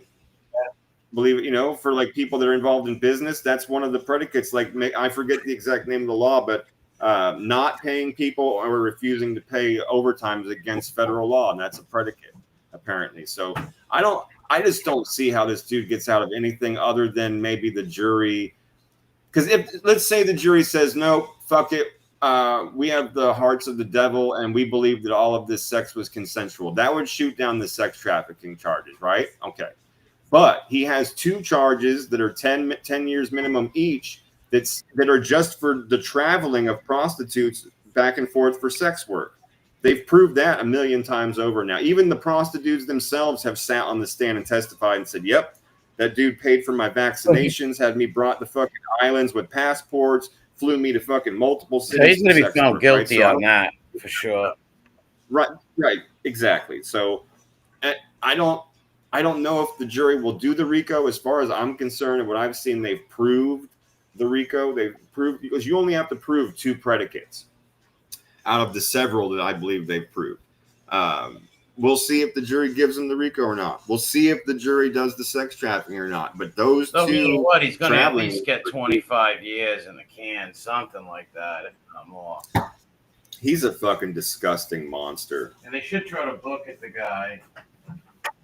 Yeah, bro. It's like as far as like the law of man, like for the law of man, whether you are religious or not, the law of man says this person cannot be part of society any longer. That this person is a monster. That he is a fucking predator of our sisters and mothers and. They're going to make an example, so these other Hollywood or stars know that they can't get away with doing this shit, even though they're doing it right now. Yeah, I hope they give him the RICO. I think it's proven. But yeah, dude, just based on the law of man, this person needs to be put on fucking solitary island and they cannot come back. They need to be banished from society, dude. That's how I feel about this guy. He's a fucking disgusting predator. That's a good point, Mandy. I wonder if he regrets his decision turning down the deal they offered him. That's a good point. He should have said that. Here, I'll tell you this. I mean, I've been saying all along. No, let me rephrase that. I've been just reminding people that Diddy has always said he's going to testify. That's a better way for me to put that. I've always brought that back up because that's something he says now.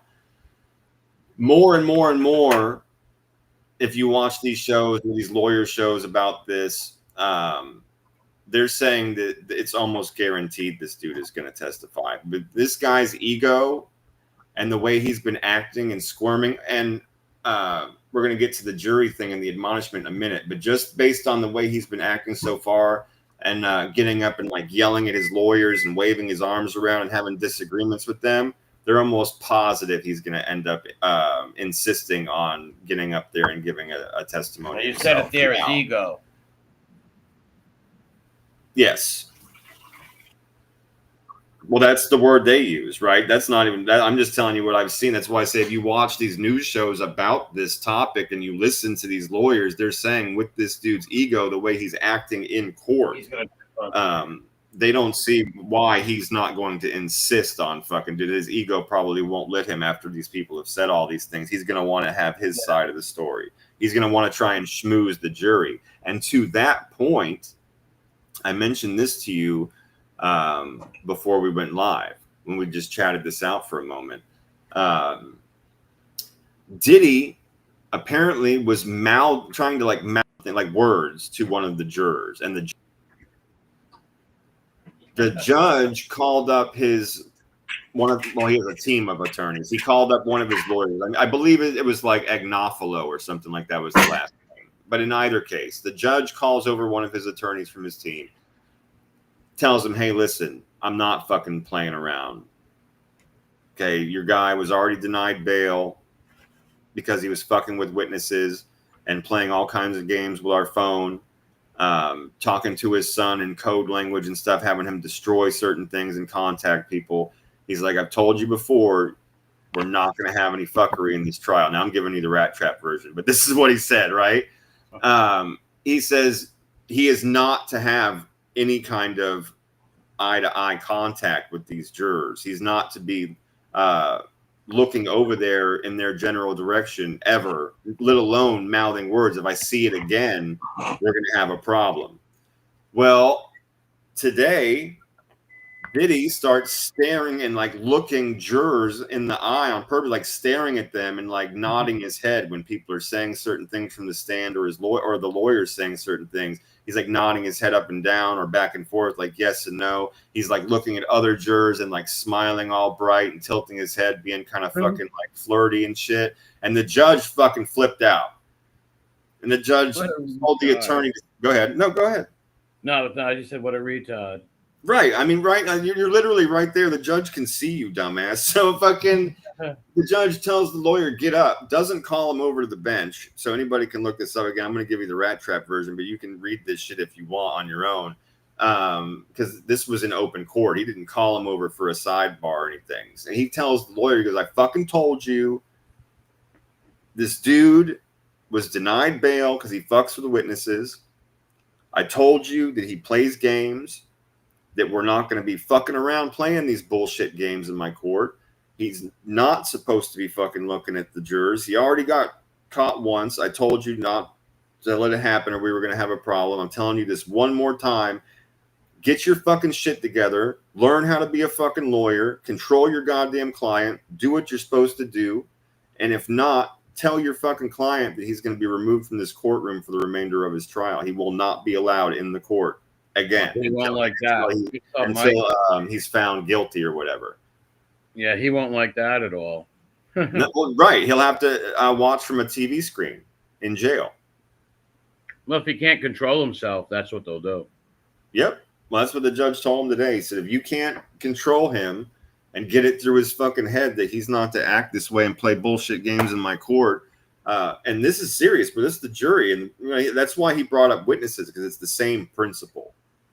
Right? The reason that they don't play when you fuck with witnesses, they do not play when you fuck with jurors. And this dude's literally influenced. That was the word. I'm sorry. The judge used. He said he's trying to influence the jurors now, by staring them in the eyes and agreeing with certain things and disagreeing with certain things, and being flirtatious, by looking at some of them in the eye and smiling and tilting his head. Yeah, he's trying to win them over. He's trying to woo them. Right, influence, right, is what the judge. That's why I kept trying to remember what he said. But yeah, he said influence them. Right. So he said if you do it one more time, you're fucking out of here. You're fucking out of here for the rest of your trial. What about if he was to testify? Then will they bring him up? Yeah, then they'd have to bring him to court. That's his right. Yep, absolutely. They'd bring him that day. Yep. He's an idiot if he jumps on that stand, but he will. Says everybody since he said it, right? And you included, and I totally understand and I agree with you. I think that it would be the dumbest, and here's why too, right? Because like I'm not a fucking lawyer, but I've been listening to all these attorneys and lawyers talk, and every single time, any one of, without exception, every single one of them since the start of this, every one of them has said, "Dude, death wish." Yeah. Not even like just a bad idea. Like he will fucking shoot himself. They said classically, they're going to open up the cross-examination. Go ahead. They're going to open them up to cross-examination, all that shit. You're jumping on there is a terrible idea. You get hammered. Right. You get hammered. And you say dumb shit when you're just talking without even thinking about it, right? Because you just fucking start letting dumb shit out of your mouth, or you start telling a narrative that you've been steaming on for months that isn't going to make sense to these people because they've just seen all this evidence, right? No, 100%. They've all got different reasons, but in either case, they all say you basically never want to let your client testify, ever. Right? You don't want that. You let the lawyers talk. That's what you're paying them for. I couldn't agree with that notion more, unless it literally, like, you're the only one on earth that could get up there and go, no, fuck that. It was that dude right there killed the motherfucker with the blue hat. It was not me, right? Like, not even crime affiliated, right? Like, you just think if they fucking picked you up off the side of the road and you got charged with some dumb shit, right? If some reason you are like the only one that could get up there and tell the jury something, then I'd go along with it. Other than that, you're killing yourself for the one reason you said, which is cross-examination. Of course, your side's going to be kind of fucking softballing you. But when the other side gets a hold of you, they're going to do their best to trip you up. Not only that, they're going to ask him about all this shit, and he's going to fuck up. He's so arrogant, stupid. Yeah, for sure. How do you defend yourself? That's why I said they're going to trip him up. They'll get him fucking all mad, like you're saying, right? Or like bruise his ego somehow, just also to your point. And he's going to get irresponsible and say dumb shit or bury himself somewhere. Yeah.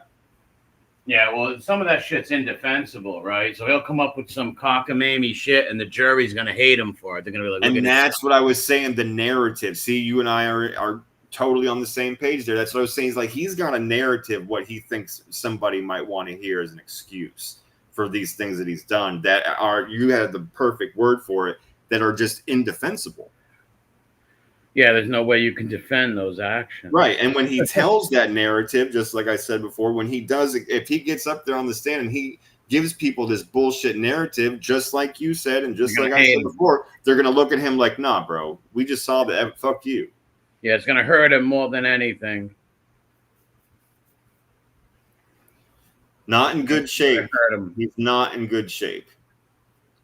And again, I just like to say that anybody that out there like listening into interwebs, it's like, hey man, like, especially this last chick, I just can't get past the fact that, she signed a 2-year contract and stuff. But dude, her whole life gets paid for by this guy up until this point.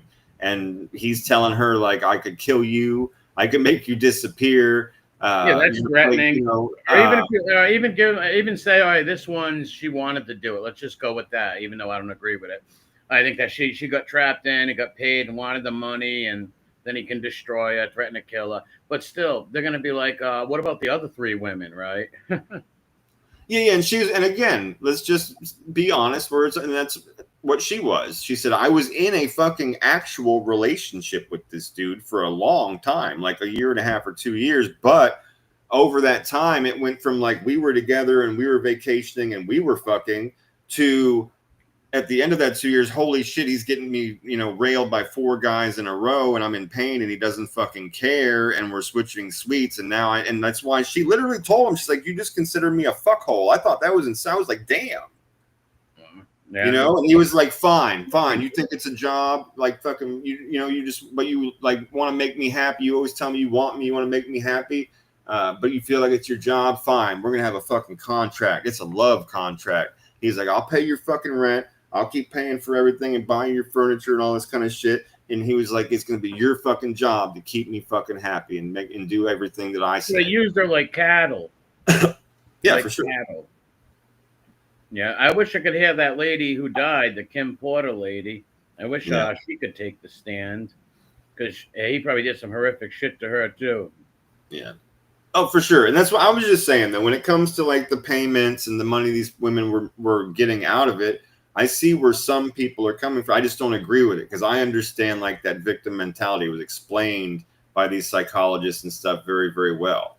At And least not for only the that, ones I've seen so far. And go ahead, please do. not Go only ahead. that, think about him saying he can have them killed. They know this guy's killed people before. Oh, and he's beat the fucking shit out of these women too. Don't forget that part. Every single one of them has been fucked up by this dude several times. Had their fucking, or let's put it this way, either attempted to kick their door in or did kick their door in. Has also assaulted other women in front of them. So they Had know them involved in crazy. Go ahead. They know it's very possible that he could. What's up, Cleveland? That he could have them killed. So Yeah. Again, so let's go back to some of the other women that worked for him, like the ones that were being R'd because he considered them property, or the women that he kidnapped at gunpoint and made go into fucking go with him on a break into Kid Cudi's house. Literally told her they were going to kill him when they found him, and she knew all about the arson that actually took place and was able to testify about all that stuff. So. Like, it's crazy the shit this dude does with and to women. It's fucking nuts. He hates them. He has a hatred towards women. You know, like that's why I say, like, I understand where some of these people are coming from with the money, but it's like, but you have to take it in totality. Yes, this dude was a billionaire. Yes, he fucking gave them lavish lifestyles. Yes, they got used to it. And they were also very, very, very, very attached to him. And I thought somebody made a really good point. I know this is going to seem extreme to some people.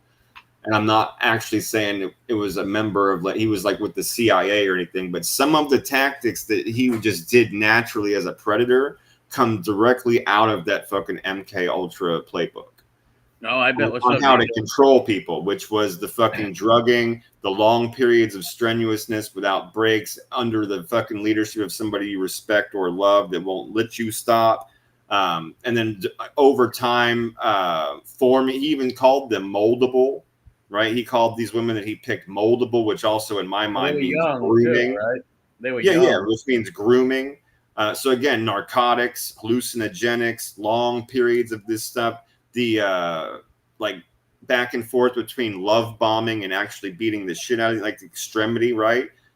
All of that stuff was like directly out of this MK Ultra playbook, the way that they tried to take over people's minds and like control their behavior or change their behavior.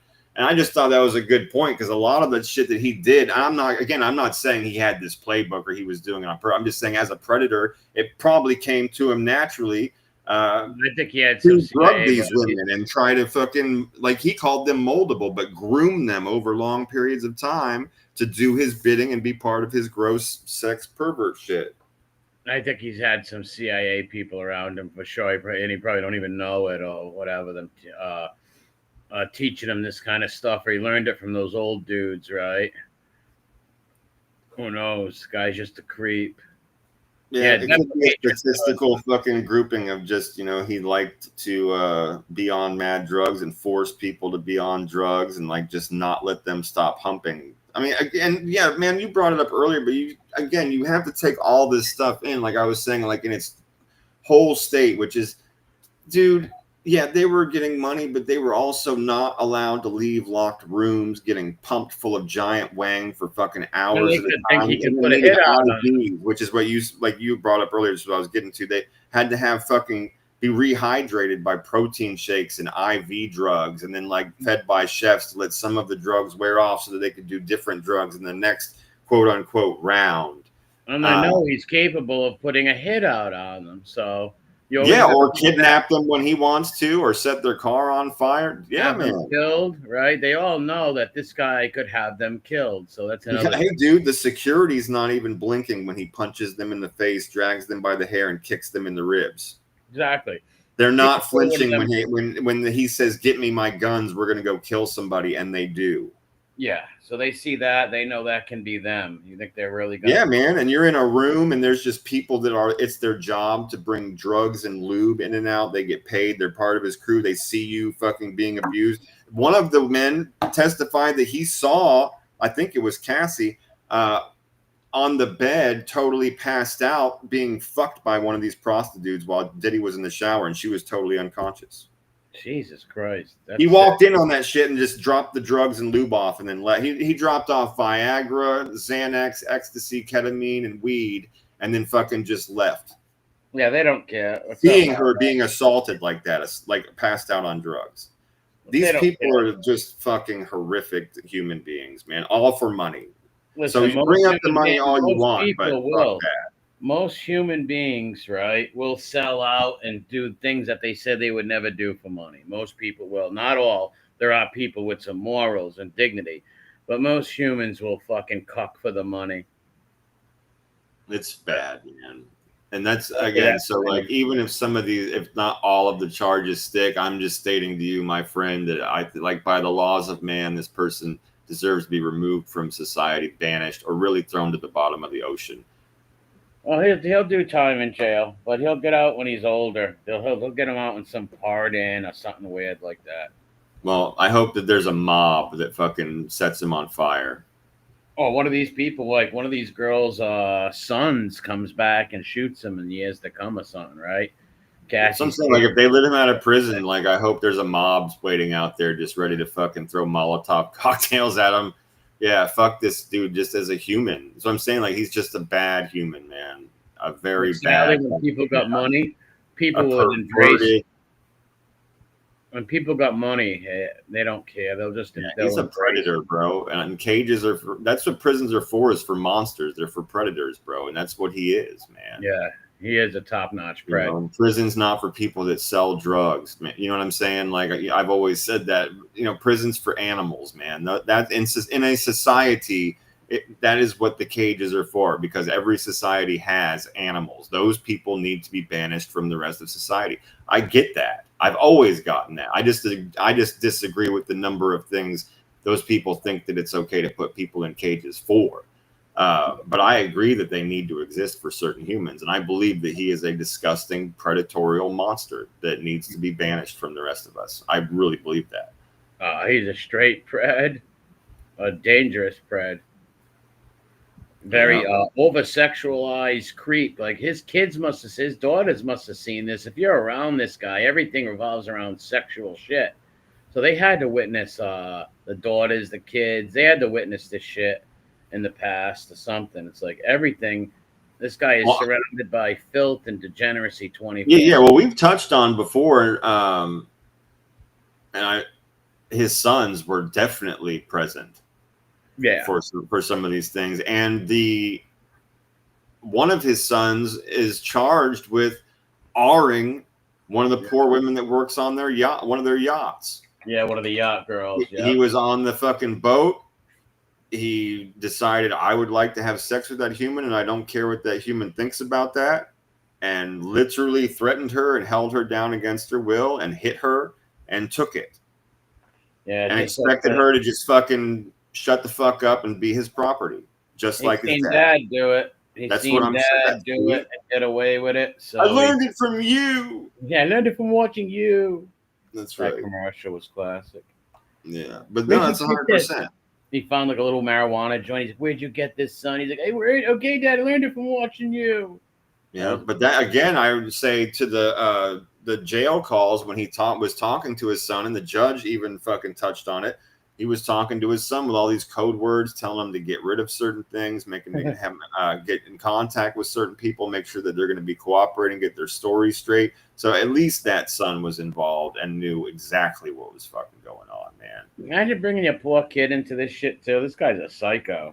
Bro, and it's probably just a gene. That's why I said this dude was born perverse, man. All that shit that, is like whatever. His mom was always, you say to me his mom's a fucking freaky deaky sex partier. I say, there you go. It's a gene in their fucking family. His son obviously got it too, bro. And him getting his butthole touched and fucking tickled by the old guys later amplified all this shit. Maybe if they help teach him, how to be systematic with it and enslave people because it happened to him, I'll go along with all that, but I'm sticking to this dude was born a fucking pervert, man. Oh, yeah, he's an evil. And gay. And yeah, gay. of course he is. He doesn't like that talked about at all. If he was actually smart, he would come out as an open gay dude, and that would probably help his case, Bro, maybe. that testimony's off the chain. She's like, I won't have sex with that guy because he's gigantic and sweaty and just gross, and he's fucking sweating on everything. Then he's like, okay, well, I'll just get on top of you and make this guy with the gigantic elephant wang put it right in our faces while I do you. Ugh. And again, Gosh. she testified that he just stared at the guy's fucking wang the whole time he was doing her and kept asking her if she wanted to taste it.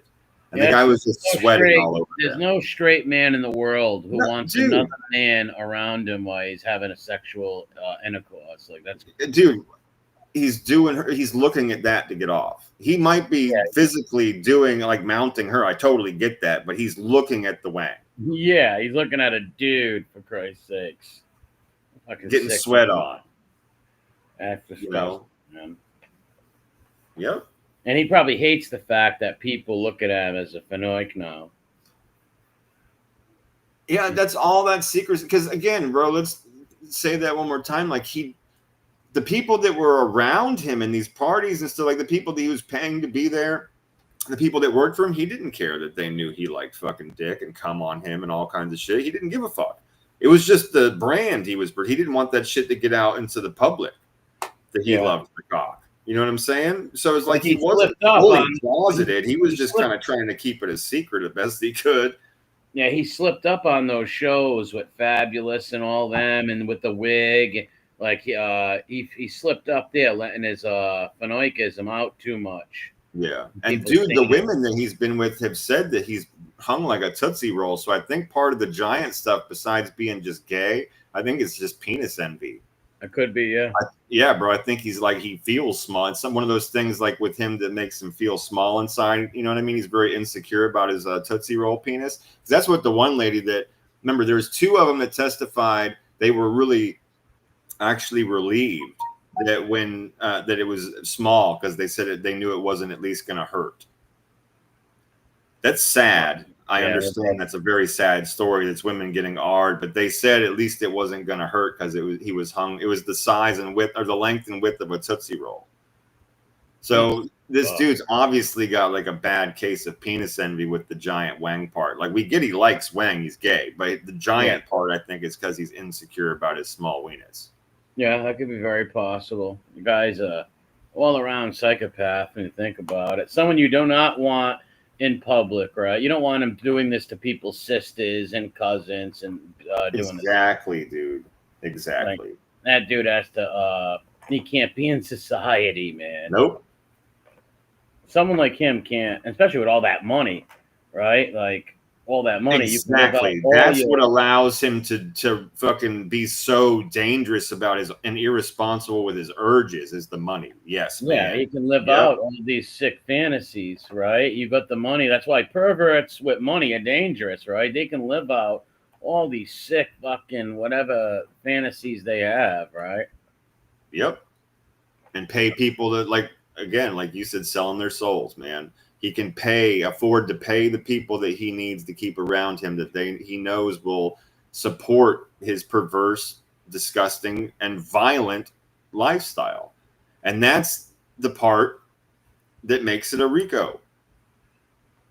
Yeah, so he should be convicted for it. We'll see. When's it over the trial? I believe we're halfway through. All right, halfway through. So. I believe we're halfway through. Well, they said 8 weeks, right? So let's say that we're 4 weeks in of what could be an 8 week. We'll say that what could be an 8 week trial. Yeah, so another month, right? Yeah, I'd say we're up to another 4 weeks we've got. I can't wait till he takes the stand though. That's where he's gonna fuck himself. Bro, I mean, again, we can only go on two things. What do the lawyers think and what does he say? Well, from the beginning and all the way till now, he's still saying he wants to testify. He's been very pissed off at his lawyers this week, waving his arms and getting all loud with them and shit. He's obviously gotten to the point now where he's tried to affect the jurors, right? Tried to influence the jurors. By looking at them, staring at them, making it known to certain ones what he agrees with, what he disagrees with. And yeah, the shit that's come out about him and the way that all of the attorneys keep saying, it looks more and more likely to them that he's going to insist on testifying, because he's obviously doesn't think his lawyers are doing the best job, and they think his ego is that's very hubris of him to jump on that stand. That's stupid. He'll Big fuck time. himself. He's gonna say things he wishes he never said if he jumps on that stand. Yep. Oh, they will trip him up.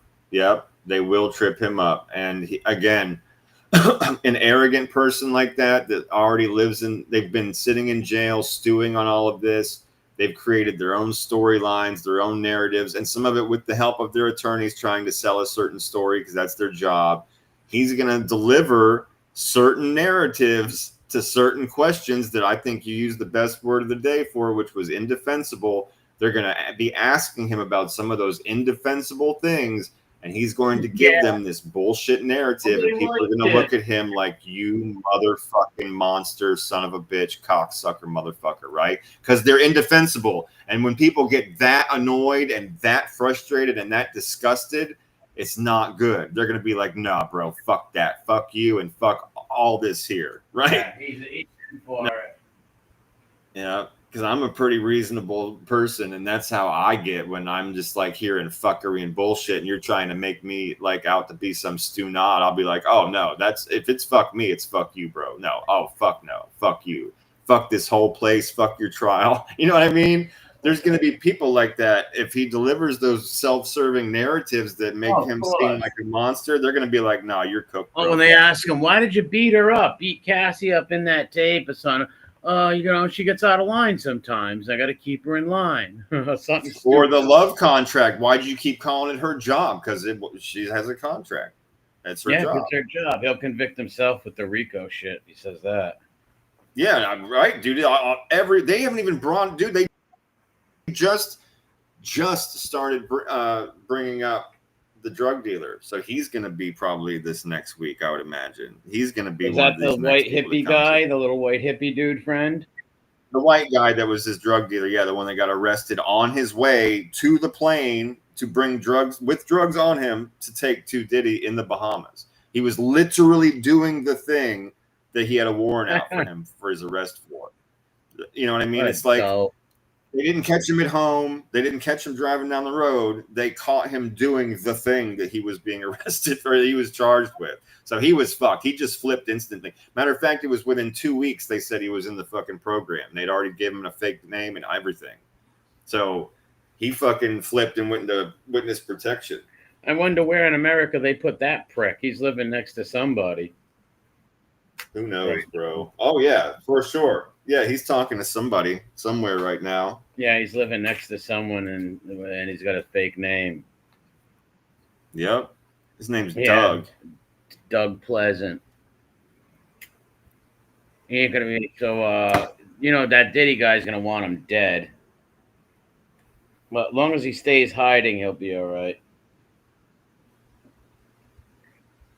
Yeah, I mean, it's probably pretty heavy-handed to put him into the program. I always thought so. It's like, I get it. He flipped. Keep him on the down low until after he testifies and shit. But no one's going to be trying to kill his fucking I doubt it. cocaine, his dealer. You know what I mean? Of all the drugs. I'm trying to think of what they. One Stop. That's what his name. The only way that could happen if a P. Diddy fan did it on their own, right? Like.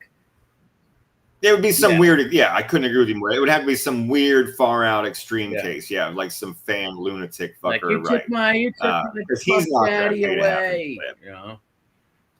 Right.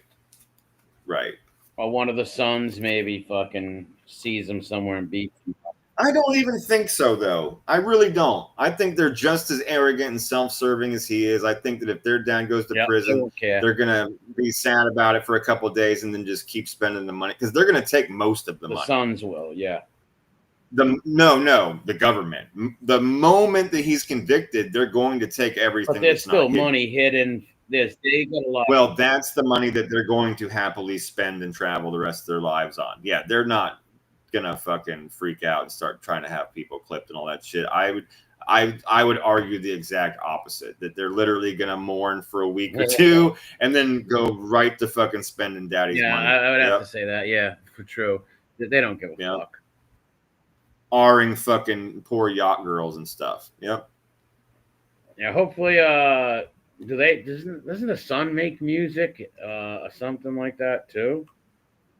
Fuck, I don't know. I'm sure he's tried. I'm sure. Why wouldn't you try if your dad is fucking Puff Daddy, right? Yeah.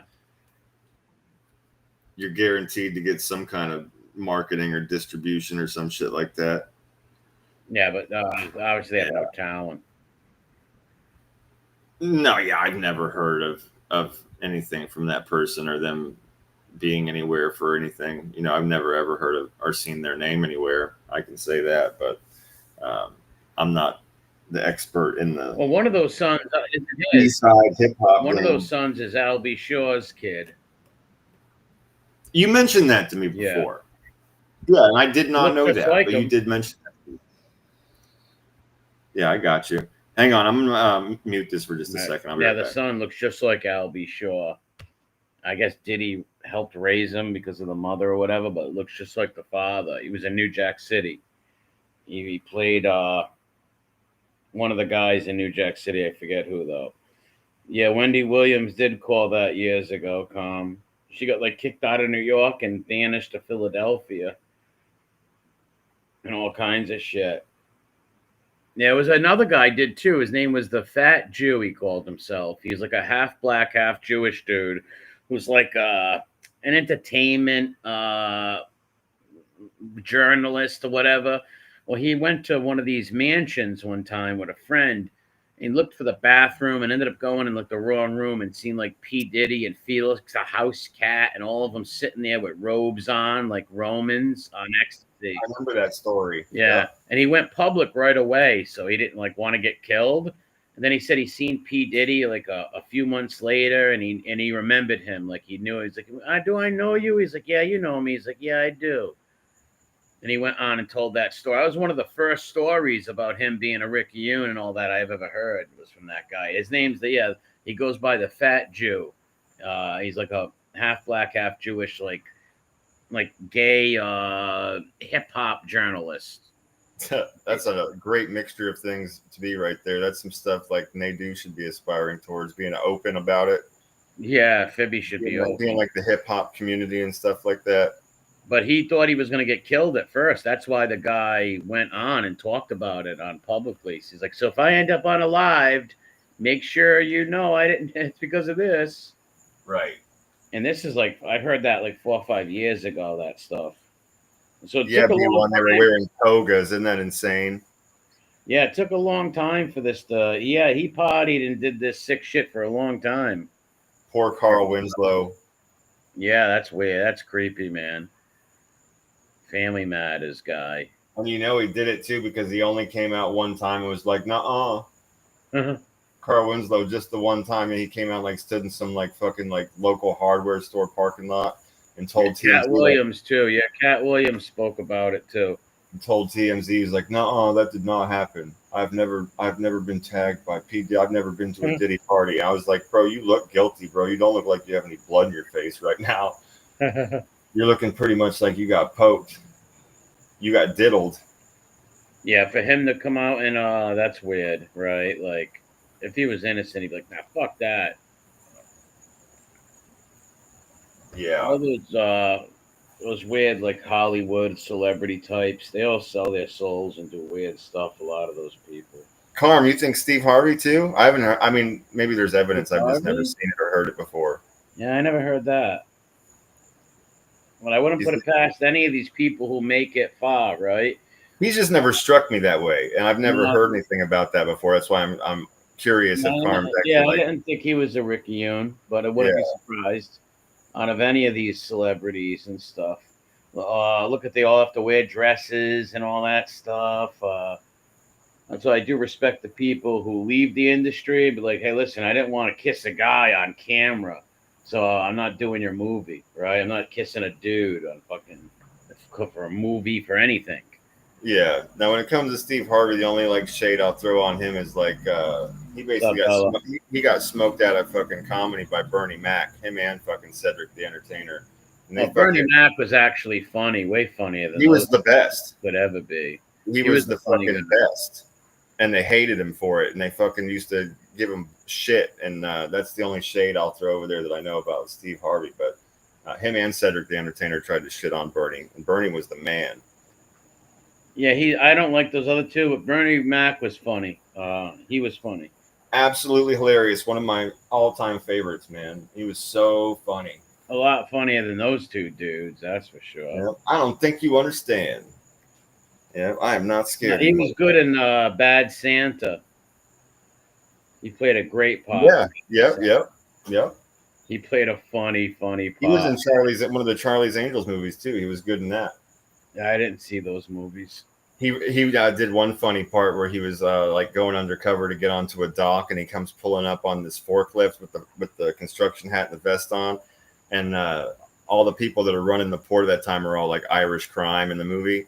And he tells them some Irish name, and they're like, "What the fuck?" They're like, "That's your name, like you're whatever, you know."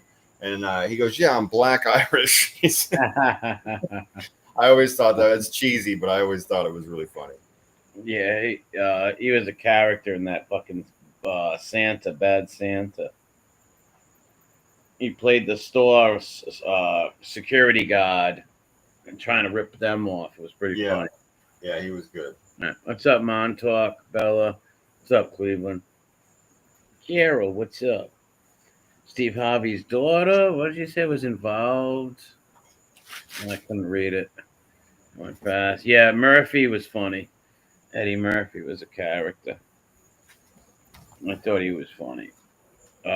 He had some good funny movies, stand-up stuff. Oh, sure he did. He's another one who loves the cock. Yeah, he picked that tranny up. Yeah, there's no doubt. We watched it. We watched all that stuff about it, and I was 100% convinced that he knew exactly what he was doing, where he was going, and there's no way you can deny who he was picking up. When we saw the picture of that creature, we were like, bro. That his excuse was the most lamest, weirdest thing I've ever seen. Yeah, his excuse was he was driving down the road, and a fan needed his help. Like, what the fuck? Like, yeah, right, pal. Get the fuck out of here. So many of these down low people out there. Just be yourself, man. Well, yeah, and remember the cop said it was a fucking very well-known area for gay and trans prostitution. He said it was a very well-known, and he was there at fucking 3 a.m, for God's sake, driving, and he picked one up. And again, when we saw the picture, it was like, bro. Yeah, bro, even if you were going to give somebody a ride out of the goodness of your heart, it wouldn't have been that freak, because that freak would scare the fucking pants off of school children. That's a motherfucking dude in a wig. Like, I don't care if somebody wants to be nice or not. I don't care. I am not giving no transmission a ride nowhere. I'm sorry. Call me evil. I'll repent in church. But if some transmission was lost a leg, help me. Take me to the hospital. I will call 911 for you. Well, there you go. That's what I was going to say to you. Like, right. So if you saw a transmission, maybe let's say their transmission went out and their car was stranded on the road, like you wouldn't pick them up, but you would call the tow truck. I would drive by and hit 911 for them. There you go. Well, I think that's fine. As long as you're still giving them a fucking hand. As long as you're just not letting them give you a hand. I totally get that. Yeah, exactly. No, there's no way I would. No way. I'd give him a ride. No way. 911. That's it. Okay. Murray's like, got demons all over him. Got demons running everywhere. Like I feel icky. Got demons all through me. All through me. I feel icky. Yeah, his Murphy's story made no sense. He was dead caught, man. Dead. Oh yeah, no, he was out there fucking getting him some fucking wang, bro. There's no doubt about that. No doubt about that. He knew exactly what he was looking to order on the menu. Yeah, and he almost got it. And his excuse was, I was talking to a fan. Like, why would you pull over at 4 a.m. in that area and talk to? How do you know they're your fan, anyways? Yeah. Why are you even talking to them? It's like, what, bro? Dudes in wigs is totally my demographic. Yeah. Well, they always said him and Arsenio Hall were Fenoid lovers. Bro, it wouldn't surprise me at all about Arsenio Hall. It would not surprise me for a fucking moment. That's another one that played all kinds of feminine roles all the time in the dresses and the wigs, old women, young women. He played a straight up fucking drag queen in Coming to America. Remember that? That was funny. He's like, hi. Yeah, how can I not remember? Dude, that's stuff that like burns into your brain when you see that, and you're our age when that came out. I was like, what the fuck is that? And why would you do that in a movie? Oh my god. As a kid, I remember saying, why did he have to do that? Like, I get being the bother. Bro, I just remember being shocked by it and how ugly he was. I was like, what the fuck? That was nasty. Like, what? Yeah. Shocking. Yeah, shocking. But yes, I do remember he's like, hey, what's up? Yeah, it was creepy. Super deep voice.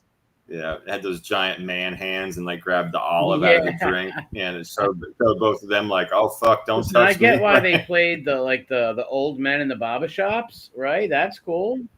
Oh, that was great. Classic.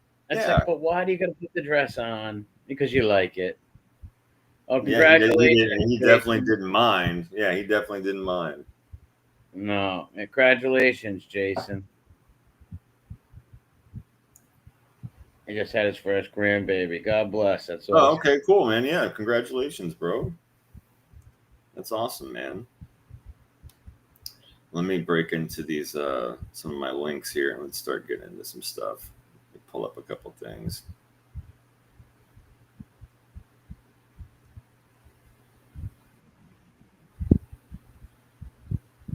All right. Still out of Hollywood and wear a dress. Yeah, that's why that guy who did that, you talked about Terrence Howard, he freaked out. He's like, yo, man, I ain't putting no dresses on.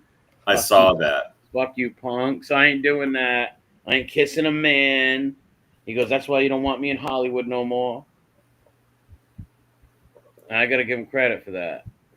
Yeah, I saw him go off about that shit about having your man card taken. There's some things that you don't get back. And dude, all I could say the whole time he was talking, and I don't agree with everything. I honestly believe that dude is out of his fucking mind most of the time. He's a little crazy. But that whole thing that he had to say, the whole time I could think nothing but preach, bro. I was just like, preach. Yeah. Tell him, dude. Get him. Tell him, dude. Tell him about it. Yep. Yeah, he was right. There's certain things you cannot get back. Yep. And after you let some guy give you a handy or you get in a bathtub with John A. Light and all that kind of shit, you ain't never getting that back. You give your ass to somebody. That's right. Your man card's gone. Like, totally gone. Couldn't agree more. And so I said the whole time he was. You ever see these weak, emasculated men, their wives like beat them up and rule them and yell at them and just treat them like total gimps? Yeah, I might actually. Yeah, DJ said he put that in his video. I think I saw that, DJ. I was just getting ready to say maybe we can look it up. I'm going to be playing some shorts and stuff anyway. I'll see if I can find the one. Oh yeah, he did. DJ did have that in his video. Yes, with Terrence Howard. Yeah, I think I'll see if I can find that in a little while, and we'll watch a quick short of Terrence going off about that if I can find a short of it. But check this shit out. This shit was fucking crazy. There's a bunch. I don't know if anybody in here has seen them. There's a bunch of shorts of this old white guy who's a fucking folk. He's in a gang, right? Mm-hmm. And he lives in he's married. I believe he has black kids. He's married to a black woman. That's all, whatever. But this dude is old and he's always drunk and he's in like full blown gangbanger mode 100% of the time. They call him white folks, right? Papa Snow Bunny getting drunk. And he's a folk. Well, anyway, they tell him that this dude they tell him one of these dudes is slipping, that he's been fucking up. And this guy, wait till you hear what he says to him. He's going to knock him out, and then he's going to do something else. Watch this. You fucking up. Look at him, he's tripping right here. He doing what? He's tripping. He fucking up. Hold on. He doing what? He fucking up. Fucking up. Hello, world. Hello, world. Good night, America. On who? Who? I swear to God. I swear to God. When I knock you out, I'm going to stick my finger in your booty. I'm going to stick my finger in your booty. No, when I knock you out, I'm gonna stick my finger in your booty. I stopped there. Come on, D. Yeah. He ran out. They ain't running. On who? On Larry. Yeah, come on. Yeah. Yeah. I'm gonna play with your booty hole, little boy. What the fuck, dude? What in the actual fuck? He looks like a Whitaker. He looks like an inbred Whitaker. That Pappy right there is out of his mind. Dude. He's got tattoos on his forehead. Yeah, he's got the fucking star on his forehead. He wears the star all the time. He's a folk. For sure, he's Folk Nation. But he's out of his mind. And he's a weird Ricky Yoon Predator, too. He's kidding, but it's just he was just telling the guy, when I fucking knock you out, I'm gonna put my finger in your booty. He was just telling he's gonna disrespect. Oh, he's not. He's joking. Yeah, he's joking. He's not really gonna do it. Oh, all right. Wow. His kid, the one that was behind the car, was the one telling him that this guy, it was like one of their friends. He's fucking up. He's been, he's been slipping and shit. And the guy's just drunk and he's fucking with him. He's like, when I fucking knock you out, I'm gonna put my finger in your booty hole. It just made me laugh. I couldn't believe that shit came out of his mouth. And yeah, he does look like a Whitaker. He looks like one of that family. Is that the family that's the most inbred family, the Whitakers? Yeah, they bark. Yeah, that's exactly right. He does look like one of them.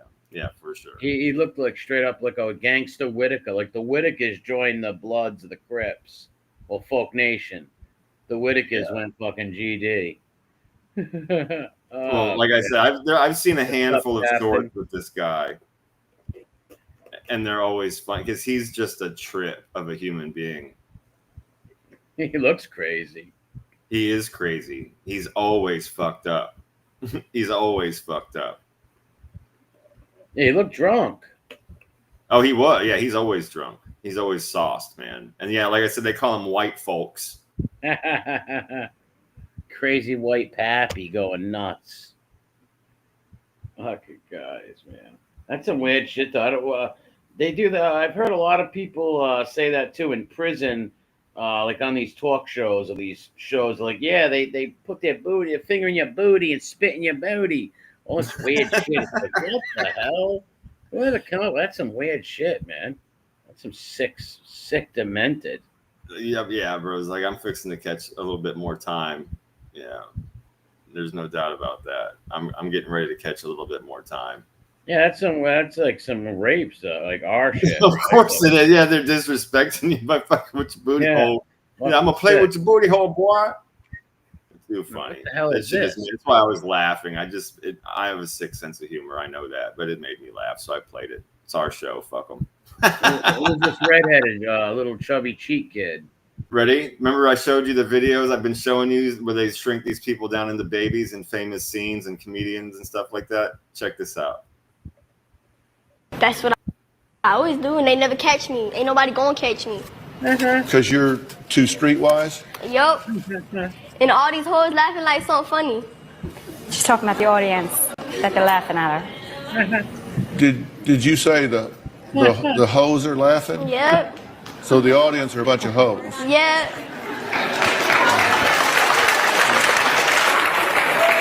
Catch me outside. How about that? Huh? Catch me outside. How about that? Catch you outside? Wow. What does that mean? Baby Dr. Phil. What I just said. That's what I always do. Yeah. They never. Baby Dr. Phil looks like Frank Fortolino a little. So they make them look like babies when they were little kids. Yeah, it's too funny, man. Yeah, that was Dr. Phil looked like a character with a mustache. Catch me outside. How about that? Yeah, that girl was screwed up, man. She got her mother was no good. Her mother let her get molested by her boyfriends and everything. Oh, that's horrific. Yeah, she came out and been telling the story lately. And she's got all in abusive relationships always. Like, all the dudes just beat the hell out of her all the time. That's horrible, man. Yeah. Real troubled kid. But yeah, look at they shrink the baby faces. That's nuts. Yeah, I've been getting a kick out of those lately. There's fucking hundreds of them out there. And that one made me laugh. I figured everybody would know that famous video, so we check it out. This guy's funny. He's just wait. This is a great joke. I'm a Paula Deen truther. That was the only one I didn't agree with. She got hemmed up on bullshit. Because I don't know if you remember. You remember what she got canceled for? She got canceled for saying the N-word, which, hey, yeah, don't do that, right? That's bad. But the context is important because, well, here's why. Because I'll explain. Because she didn't get caught saying the N-word, right? It wasn't like she was on a hot mic on her show being like, hey, y'all want to hear something funny? It wasn't like that. Here comes my favorite word. It wasn't, that's not like a deposition. It was like a legal bullshit thing, right? And a lawyer asked her, and she has to tell the truth. The lawyer said, have you ever said the N-word? And what Paula Deen said was, yes, I said the N-word one time 40 years ago. Which has got to be the record. Right. I'm a Paula Deen truther. Who's Paula Deen? Paula Deen? You don't know Paula Deen? You don't know about all that? No, Paula Okay, Deen. Paula Deen, remember in the time of cable when we had like a whole channel dedicated to fucking cooking shows? Remember that? Yeah. Okay. Paula Deen was a very, very famous, well-known, old Southern lady from Georgia who did all kinds of like soul food and country cooking and stuff like that. She had cookbooks and like fucking... we went to like Walmart or something like that. She had like all the pots and pans and the whole lot. You know what I mean? Like all that. She was huge. Well, she got fucking canceled early on in cancel culture because people started saying that she said the fucking N-word. It was what, remember they were digging stuff up on people from 10, 20, 30 years ago and using it against them. People started scrubbing their Twitters and social feeds. You remember that? Yeah. Right. Well, she got caught in those very early times of the cancel shit. And he was just explaining in a funny way to people that didn't realize exactly how hard she got fucking screwed. It's not like she was doing a show and was like, check this out, ninja. You know what I mean? Instead, like dropped a hard R in her cooking show. It's not like she fucking called somebody that. It was in a fucking court deposition that she had given like decades before. And they asked her in the deposition if she had ever said the word. And she said, yes, I've said it before. Yeah, that's she stupid. got canceled, bro. She lost her show, Skull, bro. Dude, she lost her show. She lost all of her fucking endorsement deals on all those pots and pans. Nobody bought her fucking cookbook anymore. Like, she got fucking shut. And it was all for her. And no, it's not like she called some little kid, some like 5-year-old kid. Forget about it. Nothing like that at all. Yeah. That's this country's got some weird shit with speech, freedom of speech shit, and all that bullshit, man. There's no freedom of speech. That's for sure. It's a difference between calling a fire in a crowded theater. Like, you can't do that. That can injure somebody. But people can say what they want. Now, there's consequences to that, right? You go up and call somebody some slur or something, they might punch you in the mouth, right? You have the right to say it, but people also have the right to punch you in the mouth or... Like, there are consequences. Yes, you can say whatever you want, but there are consequences to what you say. You can walk up to a bunch of Asian dudes and call them all kinds of Asian slurs, or an Asian guy walks up to a bunch of white dudes, calls them a bunch of white slurs. Yeah, they're usually going to beat them up. So, yeah, you get the freedom of speech, but there are consequences. Well, yeah, you're talking about basically like the two different kinds of censorship, and you're right? There's contextual censorship, and you use the number one example that's always given for that type of censorship, which is you cannot get up in the middle of a fucking crowded space and scream fire if there's no fire. That is a fucking freedom of speech that you do not have, because you are putting everyone in danger with your selfish fucking dumb shit, right? That is contextual. Same thing like if you walked into a room full of people that were of any ethnic persuasion, and you knew that these motherfuckers were going to start burning shit down the moment, the moment you yelled out some shit at a height of tension. Like, that is another thing that you would get in trouble for. But yeah, everyday speech, I always put it this way. It's the way I heard that always made the most sense to me. You do not have the right to not be offended. You do not have the right to not be offended, right? So you do have the right to change the channel. You do have the right to change the station. You do have the right to walk away from a conversation or not be around people certain have things. But you do not people even have the right to be rude. But if you're being rude to somebody and they punch you in the mouth or something, right? That's just how it goes. Well, yeah, that's right. That's fucking rules of men type shit, the laws of man type shit we've been talking about tonight. Yeah, exactly. Yeah, but digging up some lady's deposition and having her canceled is a little overzealous and stupid. It's ridiculous. And that's why I said it was in the early days of all that censor fucking cancel culture bullshit where they were digging things up on people from their life, like from way before. Dude, somebody today is not the same person they were 10 years ago, let alone 20 or 30 years ago, right? It's fucking ridiculous. People say man. shit when they're mad, or maybe they could think it's funny for a time and then think it's not funny, stupid shit like that. As long as you're not hurting nobody, right? Fucking shit like that. Or being really just honestly, if you're not being hateful. Yeah, well, like I said, there's consequence. You have the right to go up to somebody and call them a racial slur, but they have the right to punch you in the mouth too. That's right. And that's a hateful act. That's what I'm saying. Like you could say things, but it's like when you're being hateful about it, it's going to get you into trouble. You have the right to be ignorant and shit, but that's going to lead to bad stuff, being ignorant to people, right? Or just going up to random people and calling them names. It's going to lead. What did everybody's fucking grandmother and mother and teacher teach them? Fucking, it's not what you say, it's how you say it sometimes. Yep. Yeah, if you did yell crowded, so check this out. Have you seen these? No, I said if you did yell fire in a crowded theater and people started stepping on each other and dying, you're going to get in trouble for that. You are 100% culpable for that, and that's why I said that is a censorship that you can be tried for. You know, I mean, that freedom of speech does not exist. Yeah, you're 100% right. You will be found culpable for every single injury to people or property that takes place because of your action. 100%. Yeah, you would. I mean, at the very what would they? I mean, I'm not a lawyer, but like inciting a riot or some crazy shit would probably definitely something like that. They gotta have charges for shit. Yeah, like you would be liable for everybody getting hurt and shit. Yeah, definitely. So have you seen these like bait cars and things like that they put into areas where they're having problems with people stealing cars or stealing merchandise or boxes off of trucks? You see like where the cops will put like an easy to steal car and then lock the doors, or they're like, or they'll set up these. Okay, well, this is a person, not a cop, who's tired of the shit on their street constantly being stolen by these fucking people. So he sets up his own bait truck and videotapes it. I'm sure he got in trouble for it, but I love that we get to see it. Check this out. Fun ride, bro. Let me out this one. Oh, shit. Oh, shit. Oh, shit.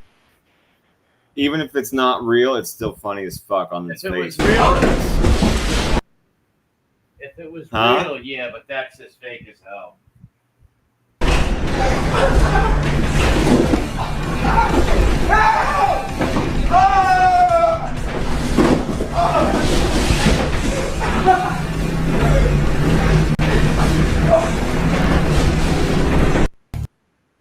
I think it's hilarious. Some guy getting fucking stuck in a truck. But I think those are two friends who planned this. What's the odds of the mic being in there so perfect and everything like that? But yeah, that would be funny, right? Somebody thinks they're robbing the truck. Somebody closed the door and like pegs the fucking truck and then slams on the brakes. Oh, I'm sure it's I agree. Foolish Vlog says it seems fake. I'm sure it is. It's still the premise of it. That's why I said the premise of it on its face is very. Oh yeah, fun. that would be. And the two kids all around the fucking truck is fucking hilarious. Excuse me. Like catching somebody like that, they think they're getting away with a bunch of boxes in a truck. All of a sudden, the door slams shut and it takes off to a 90. It's like, well, push you never got in this truck. Yeah, you'd be fucked. But yeah, they do that though with bait cars and shit like that in areas and bait trucks. The cops do, but they'll just shut the door and then fucking arrest you. It doesn't shut the doors all lock on them while they're in the car. Yeah, and they'll use they'll turn the car off sometimes, depending on the car that they're using. Sometimes they'll just shut the engine off and lock the doors, and then you're definitely fucked. Oh yeah. This is something I just thought was funny too. This made me laugh because like any actual real man that's not just like some beta cuck, I think is going to agree with this. So Would you rather one night with us or a year's supply of this sandwich? That looks like a barbecue brisket sandwich, and I can get one of those down at Buc-ee's for $11. A year's supply, I'm assuming, would be 3 a day, so that's $33 a day times 365 days a year, which comes out to a little over $12,000 in monetary value. On your best night, the two of you are worth $80 together, minus the cost of a hotel room and treating gonorrhea. So I don't even know how you came to ask this question. Women, y'all talk a lot about choosing the bear. I choose the brisket sandwich. What was that question? Dude. I didn't hear it. The women said, would you rather have one night with both of us or a year's supply of these fucking brisket sandwiches? And he broke it down. He says that's like this many sandwiches per day for a year, and this, it'll come out to like $12,000. And he goes, "You bitches are worth like $80 max for one night." He goes, minus the cost of a hotel room and treating my gonorrhea. Yeah, he goes, that's fucking $12,000 in monetary gain. I'll take the cash. I'll take the fucking brisket sandwiches. I just thought that was. Yeah, I don't blame him, man. Well, no, that's why I opened. I said, dude, like any logical man that's not just some fucking beta weirdo would totally say, go along the same line. I would take the sandwiches all day long. I can get a year of free barbecue brisket, or I can have one night with these stupid bitches that are probably going to give me a disease and never call me again. I'm gonna right? take the sandwiches because I can get a girl anytime I want. Basically, I don't need these two fucking skanks.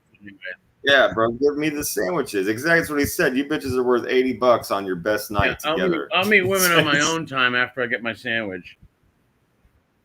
Too funny, man. What idiots. Would you be the night with us? Two degenerates. Go find a father with daddy issues. Yeah, man. Too funny.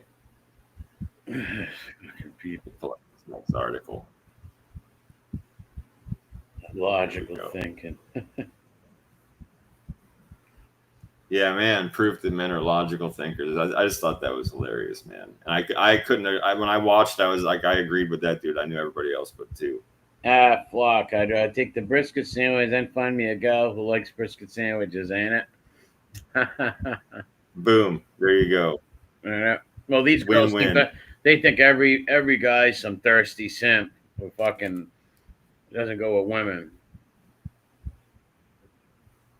I think these bunch of thirsty dudes are like, yeah, okay.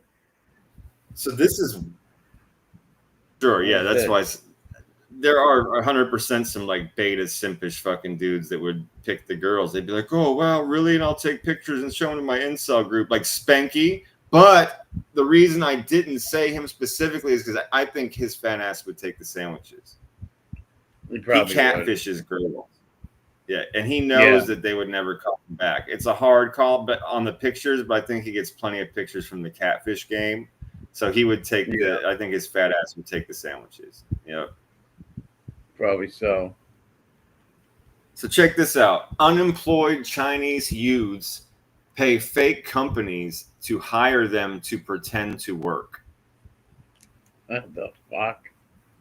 Yeah, one more time. Unemployed Chinese youths pay fake companies to hire them to pretend to work. So a bizarre trend sweeping through China has unemployed youths paying fees to pretend to work in rented offices for absolutely no financial gain.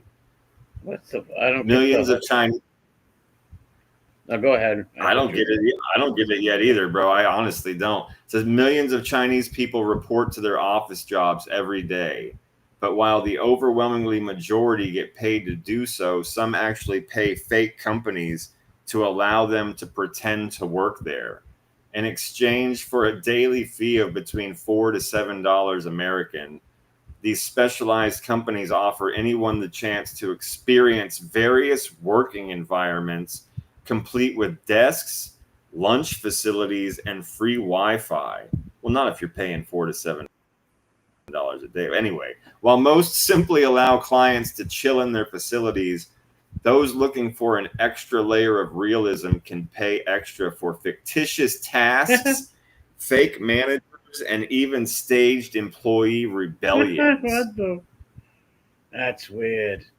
Isn't that weird, dude? So if you don't have a job, but I guess like you just want to pretend to have one, so what? I don't understand the logic behind that, but you want to pay to pretend you have a job. There's a place that will allow you to pay them to come there and pretend to work.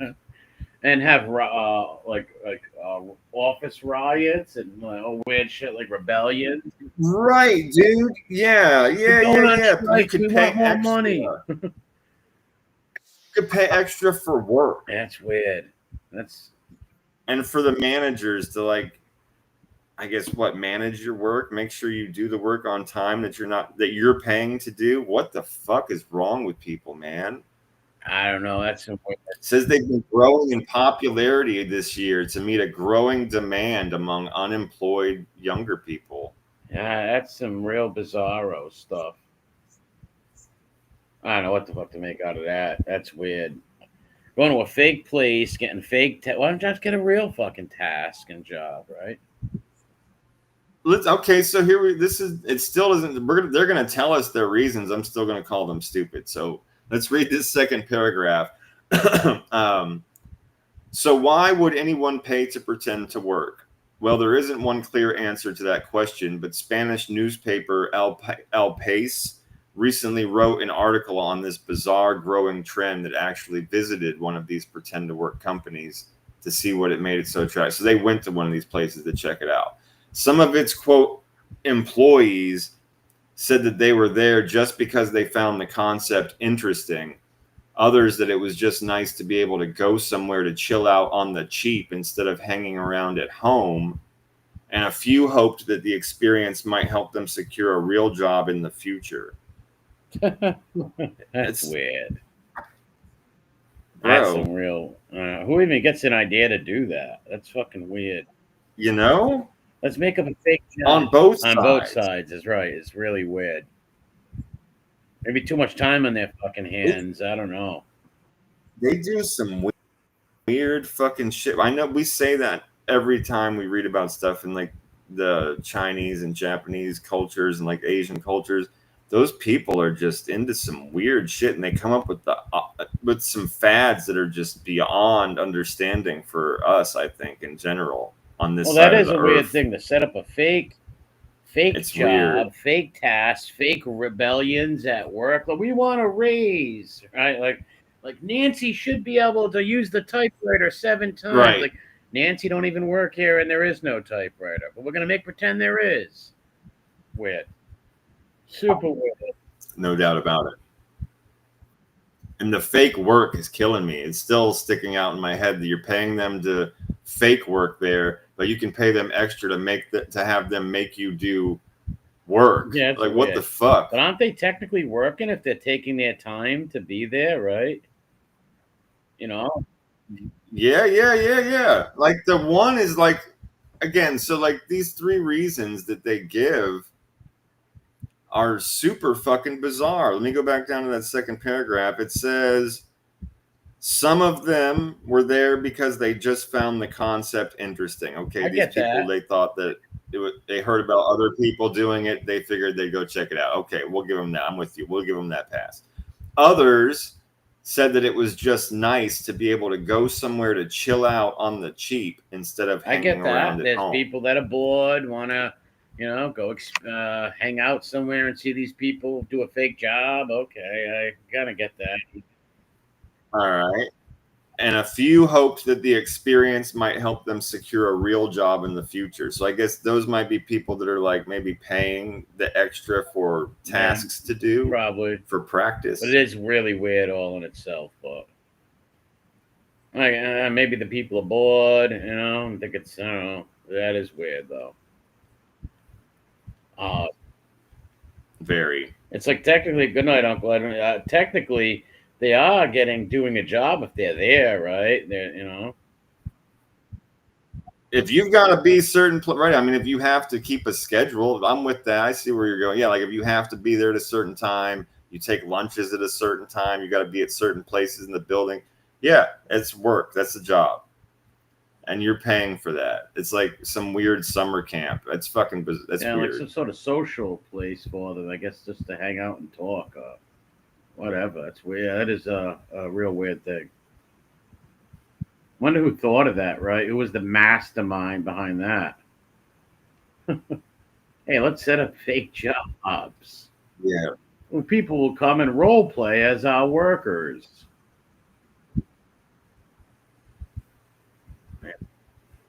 Yeah, again, I agree. That's so weird on both sides, right? Yeah, I'm with you. Like the person that came up with that idea originally is just whacked the fuck out for a business idea, and for the people that thought it would be a good idea to pay them the money for that experience. It's all bizarre to me. It's all bizarre. Yeah, probably some rich person and bored. Sure, could be. Yeah, some rich dude who's just bored. Especially the people that gave that second answer, which was I'm bored at home. And I mean, they said it's like a cheap thing to do, but I mean, versus going out and spending a lot of money, I can still understand that for somebody that had some money and was just genuinely, like you said, bored at home.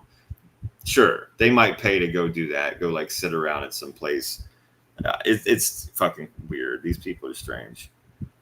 All right, let me see if I can pull this up real quick. Maybe some dudes thought they can meet some girls there too, right? Always. It doesn't matter what the job is. There will always be at least one or two of those. Yeah, absolutely. Yeah. That is weird, though. I wonder what kind of jobs it were too, right? All kinds of fake jobs. Yeah, probably all kind. That's kind of like why I wondered if maybe they could pay them to have them do tasks like as practice for like the jobs they want, maybe. Because then that kind of makes sense to me if they say like they're, that third answer, which was, we hope that it maybe might give us some experience for the future. It's like, okay, but only if you're, and that's like some college shit. That's like some, right? Then you're going to trade school and shit. That's weird. Yeah, like an intern or something, I guess. I don't know. Super fucking weird. Yeah, so British Airways flight attendant found naked and dancing in business class toilet or bathroom. Drugs. Police say man on flight from San Francisco to London Heathrow Airport was arrested on suspicion of being unfit for duty. Yeah, I think it just said that something about after allegedly taking drugs. Yep, found naked and dancing in business class bathroom after allegedly taking drugs. Yeah, it had to be. Imagine paying fucking $10,000 for a plane ticket, Skullbro, and walking to the bathroom seeing some naked dude dancing and singing all fucked up on drugs. It's like, I want my money back. Yeah, get me out of this fucking joint right now. Get me off this fucking plane. Yeah, I swear to you, I'd play like mental anguish.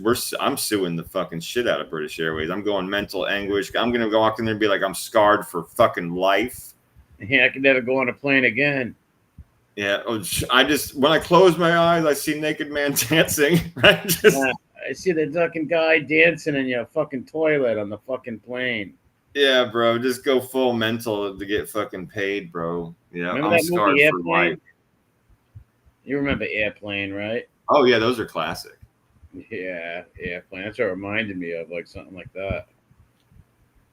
It said the steward was supposed to be serving meals to passengers on a recent flight from San Francisco to London Heathrow, but had disappeared. When the double-decker Airbus was searched, it's claimed that in the in-flight crew manager discovered him naked and dancing in the Club World cabin bathroom. Staff reportedly dressed their colleague in a spare pair of pajamas. What happened to his clothes? He didn't come onto the plane naked. What the fuck the man did? What did he do with his clothes? Yeah, what happened to his clothes? Okay, so they dressed their colleague in a spare pair of pajamas used by first-class passengers before buckling him into a first-class seat where he stayed for the remainder of the 10.5-hour trip. Wow. 10.5 hours with that psycho. Yeah. When the plane landed, they took him to the hospital for treatment. before being arrested and later released under investigation. Yeah, that's great. It doesn't say what he was on. I was kind of going through hoping that they were going to tell us what he was on. Maybe but methamphetamines or something, right? who knows, man? Who knows? He was definitely. I mean, that's the. I think the question for today, bro, is what happened to this person's clothes? Maybe he threw him down the toilet, right, or something weird. Fuck, something happened, right? Because he obviously had clothes on when he went into the bathroom. One would think, one would assume that on the way into the bathroom he would have his clothes on. Yeah, how would he get in there? You know, right? He was supposed to be serving food and shit like that, right? No doubt about it. Especially serving food. So he had to have put him down the fucking toilet. Maybe that's like the funny part they're not telling us in the article is when they walked in there, the British Airways were like, Jesus Christ, Tom. You put your trousers down the commode. Like, what, this stupid fuck's on drugs and he's put his clothes down the toilet, right? That's probably the funny part, because he did something with them. What the fuck? I'm curious. Inquiring minds want to know what happened to this guy's clothes. Maybe some pervert took them, right? Sure. Right. They're not mentioning the Gollum creature. Or he traded him for some bubble gum and some garbage pail kids or some fucking guy on the fucking bus. Foolish Flock says maybe he soiled them or puked on them. Good point. That's a decent point. Fair point. Who knows what he was on, right? Yeah. High as a kite, right? Yeah. Who knows what the fuck he was on? That's a fair point, man. But either way, that'd be some crazy shit to find. I'd be pissed off too if I was if I was somebody that paid all that money. I'd be terrified of that. If I have opened the door and seen some gay dude or some weird dude, I don't know what are you gay now, naked dancing, I'm taking off. Like, I don't want to see any more or hear any more. I'm out of here. That's weird. Yeah, please don't kill me, freaky deaky naked man. Yeah, don't pee and try to kill me, pee on me or something weird. Or definitely that. Oh man. Forever. Yeah, you don't know if the guy's gonna get peed on it. Oh my god. Away from me, pal. You psycho. Yeah. He was probably on methamphetamines or something, man. Something crazy. I couldn't even imagine that dude turned around and peed on me, bro. I would fucking freak out. I would take everything in me not to just try and break that dude's face for that. Like, holy shit. But I would just be thinking, I'm going to get paid. I'm going to get paid. I'm going to sue this whole place. Probably turn into a male Karen walking down the aisle. I'm suing fucking everybody. I'm suing you. I'm suing you. Fuck you. Yeah, I would sue the airlines. They traumatized me. Definitely mental anguish all day long. We're going fucking mental anguish. We're walking in there. We're going to be like, I'm scarred for life. Yep. This man has scarred me for life. I don't know. Maybe mushrooms or some psychedelic, maybe. Methamphetamine. I'm not sure what that guy. He could have been drunk.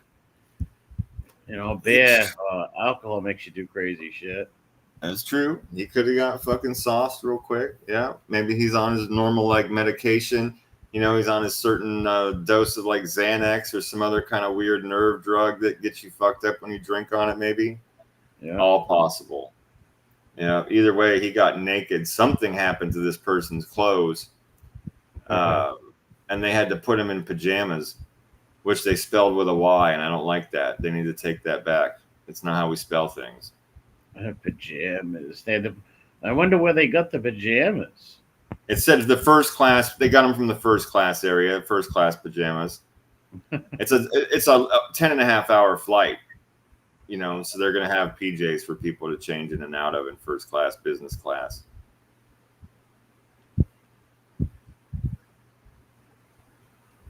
Yeah, bait truck. They're going to be Oh, go ahead. I'm sorry. What? No, I didn't see it. Go ahead. Woman attends funerals for 2 years hoping to catch the eye of the undertaker. Wow. That's it's just weird. I mean, it's just fucking bizarre behavior to go to fucking actual funerals. Yeah, it says after falling for the local undertaker, a Brazilian woman spent 2 years attending funerals in her community and hoping that he would catch her or she would catch his eye. Daniela Senor and Apollo Scariot surprised a lot of people when they arrived at their wedding venue in a funeral hearse. But to those that know their unusual love story, the choice made perfect sense. Daniela first laid eyes on him in 2023 while attending the funeral service of a deceased relative. That's fucking weird. Yeah, it is. Shit, you see some guy you like there, you just keep going back. Like, why don't you just tell him you like him or something? I don't know. Now, let me give you that sentence has a comma in it. I didn't even finish the sentence, but that's just crazy to me. You're at the funeral service of a deceased relative, and you are getting attracted to the undertaker. So let me give you the comma on that sentence. So it says, Daniela first laid eyes on Apollo in early 2023 while attending the funeral service of a deceased relative, comma, and immediately knew she had to do everything she could to draw his attention. Bitch, why? Yeah, why? It's weird. He was the funeral director and seemed to be too focused on his job to notice her, but she didn't let that discourage her. Yeah, and weird, bitch. And not only that, I work at funeral parlors and stuff. You do not hit on women, ask women for numbers. You do not do that, okay? You don't do that. So even if he thought she was attractive, he's not going to hit on a girl at her family's wake, right? Dude, what kind of person would do that? Right, so it says every 3 months or so, she would attend funerals in her community just to see Apollo and hopefully get seen by him. It took a while, but her strategy actually worked. Wow. 33-year-old Daniela hails from a small community southwest of Sao Paulo, where every one of the 2,000 some odd residents know everyone else to some extent. So attending random funerals just so she could see him didn't really seem that strange. Okay. The thing is, the Undertaker wasn't always there, and when he was always focused on his work. No shit. I say, bitch, what? I used to think I'll give the family a hug just so I can go see him, but he wasn't always there. It's weird. He had no idea. I only told him later when we finally started talking. Then he was like, "Wait, how did I never notice you before?" Because you were doing your fucking job. Yeah, what was he supposed to do? Come and hit on you as he's taking care of a wake? Like, give me a break, lady. Like, it's just, what the fuck, dude? And it keeps saying it took a while, but Daniela eventually caught his eye at some point. So eventually he did see her at a funeral and hit on her. What is happening? He probably seen her there a million times. Like, this lady fucking likes me or something. Who knows? Well, if that's the case and you're a funeral director, you should probably be thinking this lady's got hair dolls in her house, bro. What the fuck is going on? You should be terrified of Glenn Close. Pick your pop for a rabbit, right? Like, that lady totally wants to set my bones on fire, right? Like, no way, bro. No, everything about this story just had me going, what? Yeah. And why? And what the fuck? And that worked? Fuck both of you weirdos, bro. What is happening? Yeah, that would be very odd if there was some woman at the wake and she's like, well, you're not noticing me. It's like, what the fuck? I'm not here. This is a wake. I'm not here. It's not a dating service. It's super bizarre. That's why I said eventually. Of course, he's going to ignore her because, like I said, you're not going to be working at a wake, right? And you're going to be hitting on women at that wake. Like, that's really bad. They don't do that. You can get hurt doing that also. Not a good look. Terrible look. Unethical, and someone might break your jaw. It's like one of our family members too. It's not good. Yeah, that's like highly likely. Oh yeah, stalker.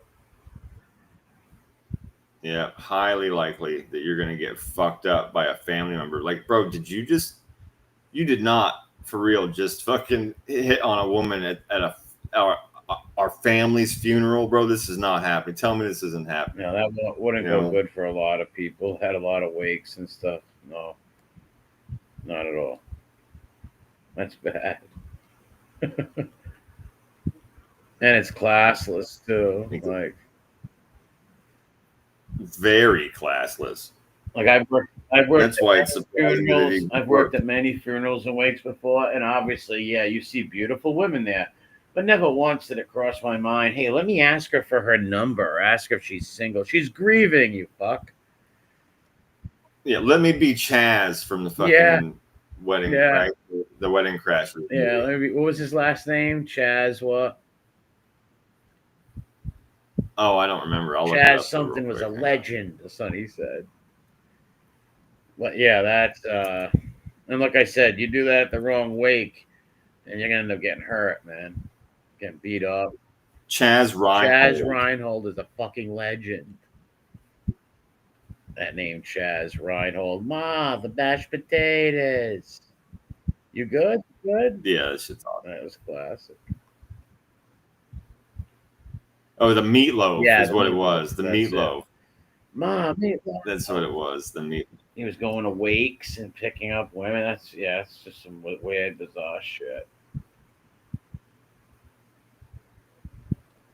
All right, here we go. Get this next one up real quick. Yeah, he attends. Yeah, Carmela says you saw that at the same time I did. That's funny. That's Phoebe's court stuff. Joey, you will be mine, Joey. Yeah, Wallace says Phoebe could probably make money as a pro mourner. That's hilarious. Yeah, he should go to all the court trials of people. I'm going to go to your trial. He's got a twinkle in his eye. Phoebe's in the back row with that twinkle in his eye. He can make T-shirts, right? Yep, twinkle in his eye, left hand in his pocket, and he's sweating bullets. He's sweating, looking at the defendant. Fucking creep. I didn't go there to be a fanboy. Yeah, you did. Why else? Yeah, you did. That's exactly why you went there, dude. That's literally why you went. Imagine going to, like, all right, I don't know if I don't know you, if you're not a family member or a friend, and tell me, hey, can you come to my trial for some support? There's no way I'm going to somebody's fucking trial. It's the weirdest, stupidest thing in the world. I don't care how famous or popular or whoever the fuck it is. It could be an actor. I'm not going to no actor's trial. I'm surely not going to anyone's trial if I don't fucking know them. That's weird. But going there and acting like a reporter and fucking picking up cigarettes just to meet the guy. Fucking weird. He was probably doing his makeup and the fucking sweating in the bathroom, hoping he walked in. For sure he was. Oh, 100%, dude. 100%. He was checking himself in the mirror. He bought himself a pack of fresh T-shirts. Having conversations in the mirror. What if he says this? Yeah, let's just do this. Hold on a minute. Yeah, he probably had to decide which accent to use too. When he approached him, he had to have his whole story lined up about who he was and where he was from, and have his accent all lined up so he could sound like where he was from, where he was telling him. Yeah. Oh, Carm, he's got those cigarette butts in a frame. Yeah. Oh yeah, Phoebe got his corset tightened up and went there, and yeah, those cigarette butts are framed. Probably snitched them. Yeah, he takes one out every once in a while just to rub on his lips, burn himself with candle wax. Sick people. Yeah, Smitten doesn't even cover it, foolish clock. Yeah, Smitten, that dude's like 8 levels above. It was. I remember when that guy went live. I actually still got the fucking voice thing of it, where he said, "I could be sucking Joey's cock, and they could have a picture of me sucking Joey's cock, and they wouldn't believe it." When he ever said that, I'm like, "Yes, I do know this guy wants him now, bad." Oh, that's what's in your mind. That's what he said, exactly. dude. Who says? I something? played it on my stream. Right, he's like, they could catch me S-ing Joey's cock, and they wouldn't believe it. I was like, what? Who still talks like that? You little fucking. Yeah, that means you were thinking about it. You were thinking about it. Yes. And he's thinking it's all over when he goes out drinking. He's got his asshole blown. He's a sick puppy. This shit's weird. Maybe some of the women in here can sound the fuck off, but this lady, this shit's fucked up. It says Just check this out. Woman experiences shocking physical transformation during pregnancy. A young Chinese woman recently went viral after sharing the dramatic physical transformation she experienced during her pregnancy. Changes that have since subsided. Li Wei, a young woman from Kunming in China's Yunnan province, was ecstatic when she first learned she'd become pregnant. She even looked better. Her skin cleared up and she had this incredible energy.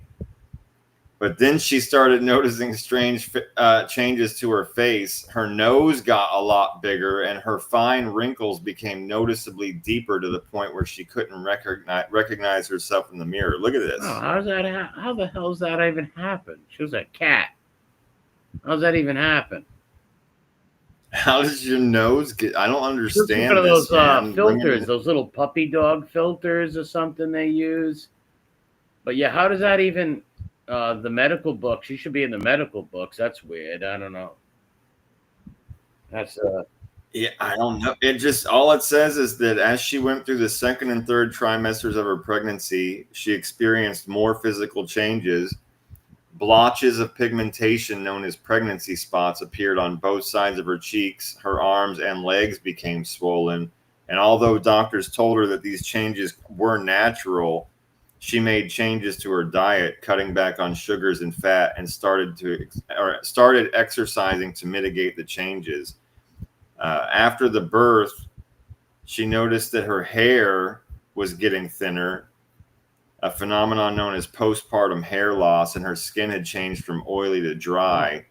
Still, everyone told her there was nothing wrong, and her fucking face totally changed. This woman doesn't look like nothing she looked like. Holy crap! Wow.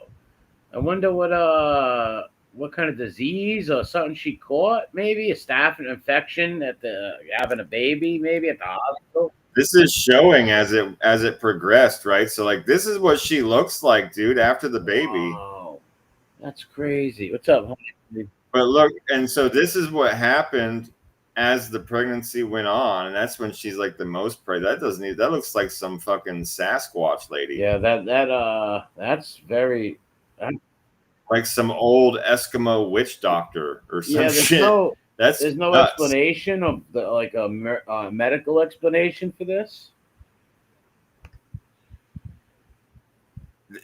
The only thing that even comes close to that is just the doctors telling her that the water gain and the fucking swelling and stuff was natural, but I don't understand how it makes your nose get giant. And I mean, is that all water like filled in your skin? Is that what's going on? And will it go away? It did go away. This is her after the baby. She went back to normal. Yeah, that's weird. Yeah, dude. That's why I said, like, this picture is what she looks like. But while she was pregnant, this is in slow order, like in order what happened to her as time went on. That last one, that witch doctor picture is nuts, man. That's creepy. Yeah, who knows? Maybe some infection or something. I don't know. Fucking crazy. Yeah, that's all there is to it. Just that's fucking craziness. I don't understand that. That's why I said maybe some of the women can tell us what the fuck. I have no idea. That's maybe allergy to something. Carol said, "Yeah, I don't no idea." Maybe they gave her something, but she doesn't. Who knows? As they gave her something, but she was pregnant. She doesn't look right, though. I know that. And then after that, it affected her badly. That's all I can think of. Yeah. Well, my friend, I've got a real special trash on blast entry for this evening, and you're gonna love this. This guy joins the club of the freaks, my friend. This dude joins the club of the freakiest of the freaks. Check this guy out. Oh my god, this fucking nut. This wackadoo. Ted Bundy's cousin, Ed Bundy. You see that charge? You see the headline, rather? Felony charges of Fibbit. I can't see it. Pool float pervert. Pool float pervert pleads to felony charges. Man 41 pleasured self with purloined plastic. So, a man who admitted sexually gratifying himself with pool floats. What a psycho plushophile. Has pleaded guilty to a months-long burglary spree that netted him dozens of inflatable partners. Bro. What the? What a sick unit, man. We've only seen, at least all I can remember, I remember one pool floaty fucker in our entire time, and it was a guy that walked out in the street with one, and then he threw it over somebody's fence to try and get rid of it when the cops came. And that dude actually told the cops that he needed help. And we were like, yeah, no shit, you need to be put down like a fucking lame animal. But this dude... There's a serial one. He pleaded guilty to a months-long burglary spree that netted him dozens of inflatable partners. That's sick. Dude. What the fuck makes somebody want to fornicate with a fucking pool toy? That's fucking weird. Eventually, he's going to kill 7 sorority girls one day, this psych. Man, look at the eyes on this crazy son of a bitch. I mean, he's unkempt and he's got the facial hair of Piggy, that Joe Dirt doesn't grow in properly, thin, patchy shit Look going at his on. eyes. But his eyes, the eyes, a classic. Those fucking are the eyes of a psychotic person. Yeah, man. That haircut is something also. You know what that look says? God damn it, they're gonna take away all my precious. My love is gone, right? Like they don't have pool toys in jail. This dude's mad and all heartbroken at the same time. Why don't you just go buy them? They took away all his Why don't you just buy them and take them home and play rubber ducky at home with them? Dude, I don't know, man. It says in a deal. Let's check it out. So in a deal with Florida prosecutors, of course, Christopher Monin, 41, copped to theft and burglary charges on the eve of his scheduled June 2nd criminal trial. While such felony convictions carry stiff maximum prison terms, his plea deal resulted in a downward departure, in part because he requires specialized treatment for a mental disorder that is unrelated to substance abuse or addiction, which means he's fucking crazy. Yeah, look at his eyes, man. He made a deal in part because he requires specialized treatment for a mental disorder that is not related to substance abuse or addiction. It says that the defendant was amenable to treatment. Yet, no, they're going to lock this motherfucker up. What all did he take? I want to know what kind of weird, sexy stuff he thought was awesome. Let's see. A judge sentenced him to 2 years of community control and intensive form of probation that compares to house arrest. He will then be placed on standard probation for 8 additional years. What? No. Thorazine and a building with chains. What is happening? Make asylums great again. His case, which is dragged on for years, began following his 1:30 a.m. suspicious person arrest by a Palm Bay Police Department officer. The cops spotted him riding a bicycle and carrying a white garbage bag full of what he identified as deflated pool floats. Since Palm Bay had been plagued with burglaries in which the suspect cuts the screen or otherwise enters a victim's back pool area and steals only pool floats. What a nut.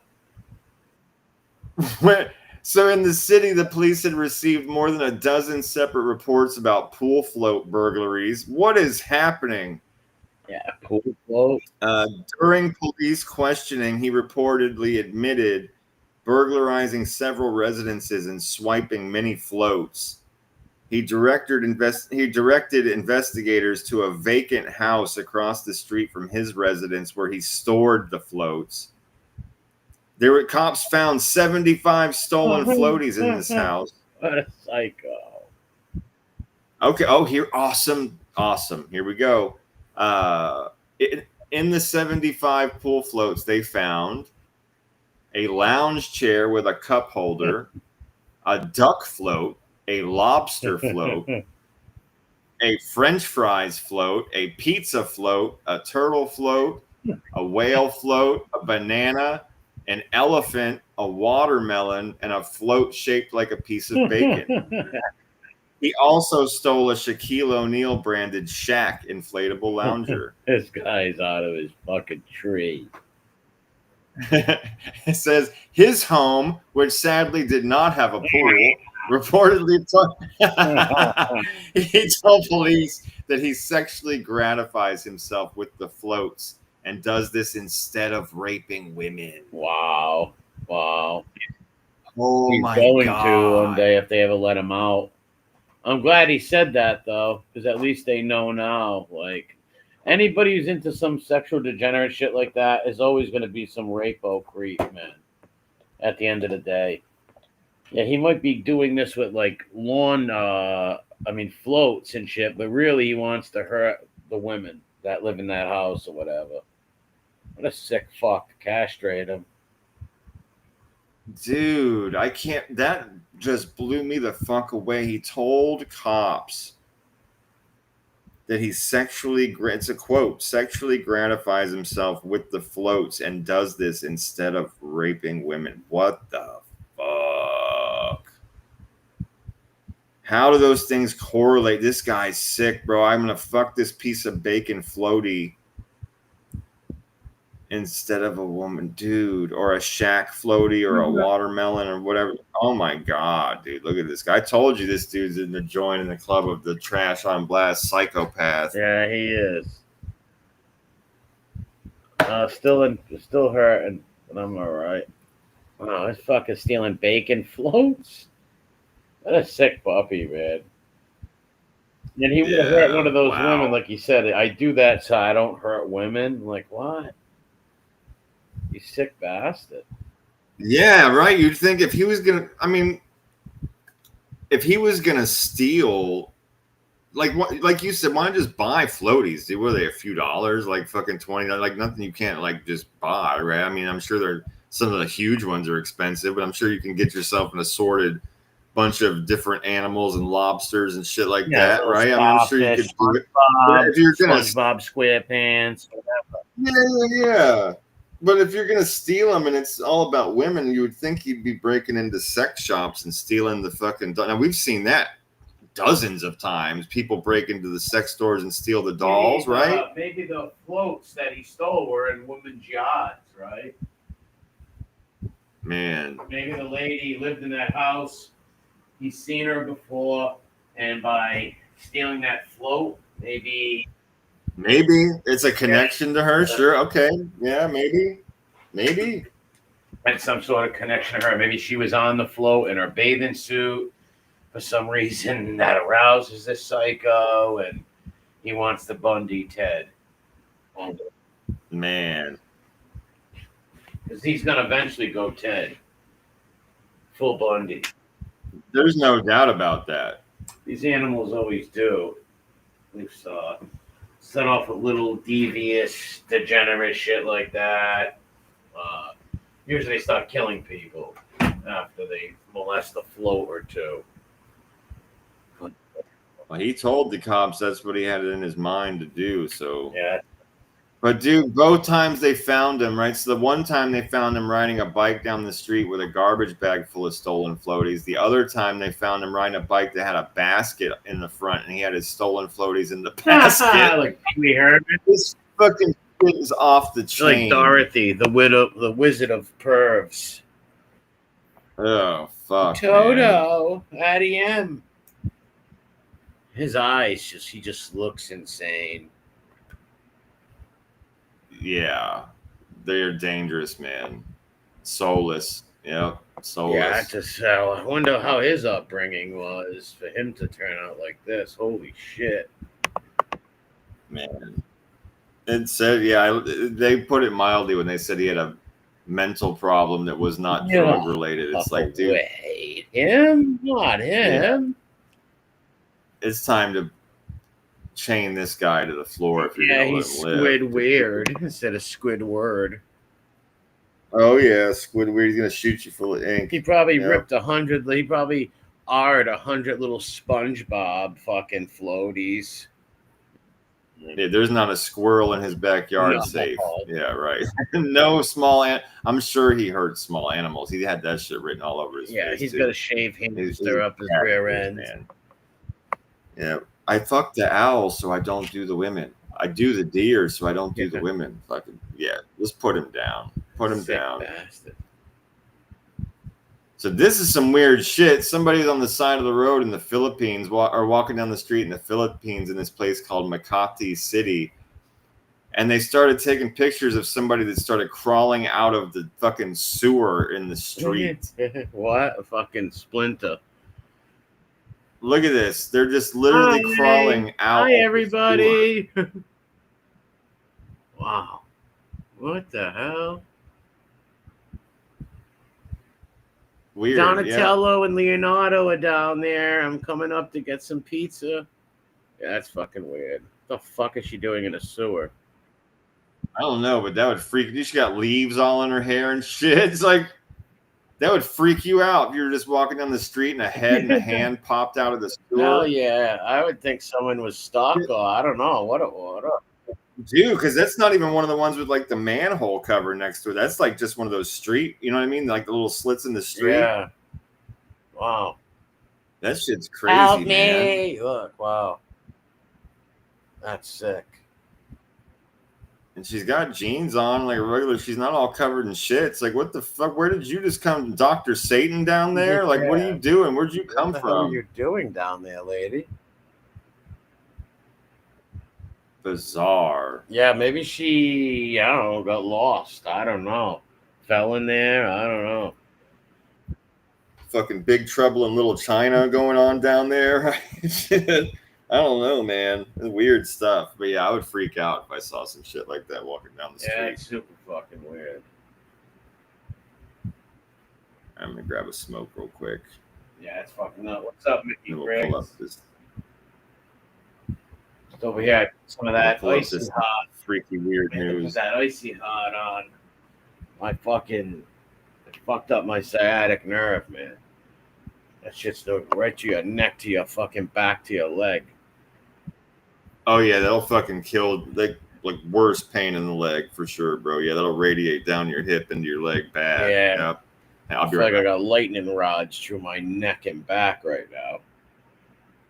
Motherfucker. Yeah, that's a weird lady coming out of that sewer. If I haven't seen, I would have thought she was like in trouble. If I see her popping out of a sewer, I'd be like, holy shit, you okay? What happened to you? Right? Like shit. Oh, for sure. Were you stolen? Were you coming out of like some weird That's trafficking what I ring? would have thought. She was kidnapped or something. First thing that popped in my Yep. head. Like, who kidnapped this lady? Are you a witch? Is magic Yeah, real? so you're related to a guy named Splinter. He's a rat. Yep. He's got 4 little green pals that look like turtles. You have a friend that's a Chinese girl with green eyes. Wow, I wonder how did she get in there? I don't know. Because like I said, that's not one of the ones that has like the manhole on top. I looked at those pictures a bunch of times just to see, and it's literally just like this open hole in the street where she comes crawling out of. I have no idea. Wow. No idea. I can picture Phoebe coming out of a sewer cap like that. Help me! There's Joey. Picture him looking through the Philadelphia fucking sewers for an old cigarette butt. What was that? The Toxic Avenger. That's what I would think if I saw that melted ass face of his coming out of the sewer. I'd be like, it's the Toxic Avenger. Somebody threw toxic shit in this guy's face. This poor guy's Remember face. that movie? Call the ambulance. He's melting. I remember my older cousin had the movie poster of that. I never watched the movie, but I remember my cousin had the movie poster. If I seen it, I don't remember it. But I remember my cousin had the movie poster of the Toxic Avenger. Yeah, it was popular way back in the day. Yeah, why'd you time out Honeybee? Seen somebody Who did? timed him out, maybe by accident. Maybe it's Must have been. maybe it's a fake honeybee. Who knows? Pee Wee Herman Club. That's the weirdest thing. Yeah, Someone screw it. popping out of a sewer like that. Maybe Very she bizarre. lost her ring or something in there and went looking for a necklace or a ring, right? Maybe, yeah, a block away or down the other side of the block there was a manhole or something. Sure, That's the only possible. kind of rational thing I can think, right? Well, she's not covered in shit. That's one of the first things I pointed out.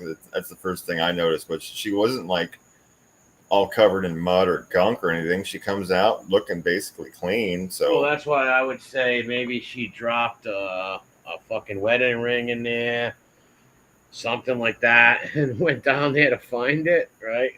Because what would make somebody leaving a titty party. Yeah, what would make somebody jump in a fucking sewer and then pop out like fucking Jason Voorhees, Yeah, exactly. like on that boat when Jason popped out? That was probably the scariest part in that whole movie that shocked me when I was little. Oh man. KD says I saw the movie and had the Toxic Avenger NES game. That's old school. I never seen the movie. Yeah. My cousin had the poster and he used to watch it. I might have seen it and I just don't remember. Yeah, Mickey says he has problems with his sciatica too. That's the first time I ever had that problem. Let me tell you, it goes from your neck to your shoulder to your fucking hip to your leg, man. It takes your breath away. It hurts when you cough.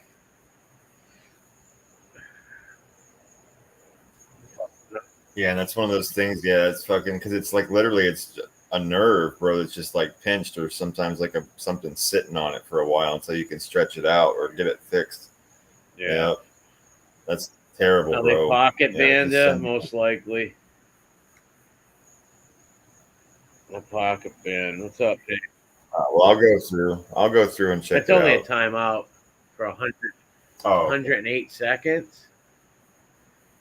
Whatever the fuck. Hold on, let me see if I can fix it. What's up? Wrenched up here. Yeah, this thing kills. Nothing helping, like nothing's really touching the pain. Nothing's helping at all. It's just like that. No, nothing else. It goes away. Nothing helps it. No, I'm not taking nothing. I got Advil. Not really touching it, I imagine. Yeah, I can't untime her out for some reason. Yeah, he must have hit it with his pocket because he's not in here. Yeah. I'm sure that's all it was. Oh man, what's up, babe? That's crazy. Some pops out of a fucking sewer. I was just up to feast, and I was walking by sewers like that. If I seen someone pop out, I'd have been like, "What the hell? Hey, did somebody come out of the sewer?" What the hell? And you gotta love the guy. Just like he just drives right past her. The guy on the motorcycle. He's like, "Yeah, cool. Fuck you. Get out of my way." Yeah. This other person just gets out their phone. They're like, "Look, it's a sewer creature. Fuck them." What country is it? Philippines. It's a city called Makati. All right, in the Philippines. And apparently nobody gives a fuck. They're just taking pictures of bitches coming out of the sewers. Not like, "Hey, can I help you? Are you hurt? Are you running from somebody? Is there a monster? Is there a clown down there?"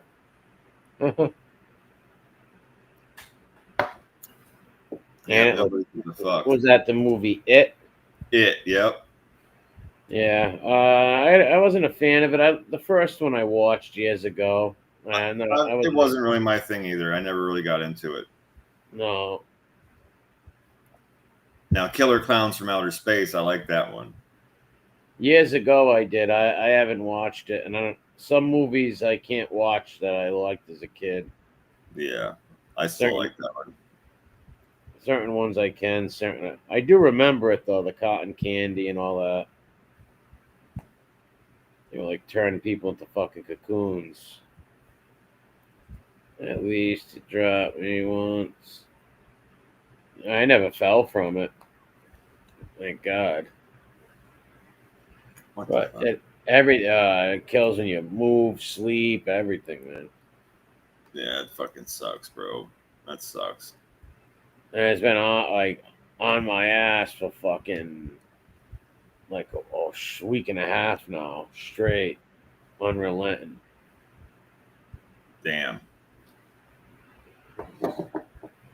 Well, check this shit out, man. A Modesto man is accused of breaking into a woman's house and then biting and licking her toes while she slept. What? Yeah, that's a sick predator right there, man. Yeah. Christian Alejandro Solorio Anguiano allegedly began stalking the woman at her job in February, though other employees at the business confronted him on multiple occasions. Investigators said his behavior escalated to the point that he would follow the woman home after her shifts and sleep in his car outside the residence. Well, then why didn't you arrest him? Yeah.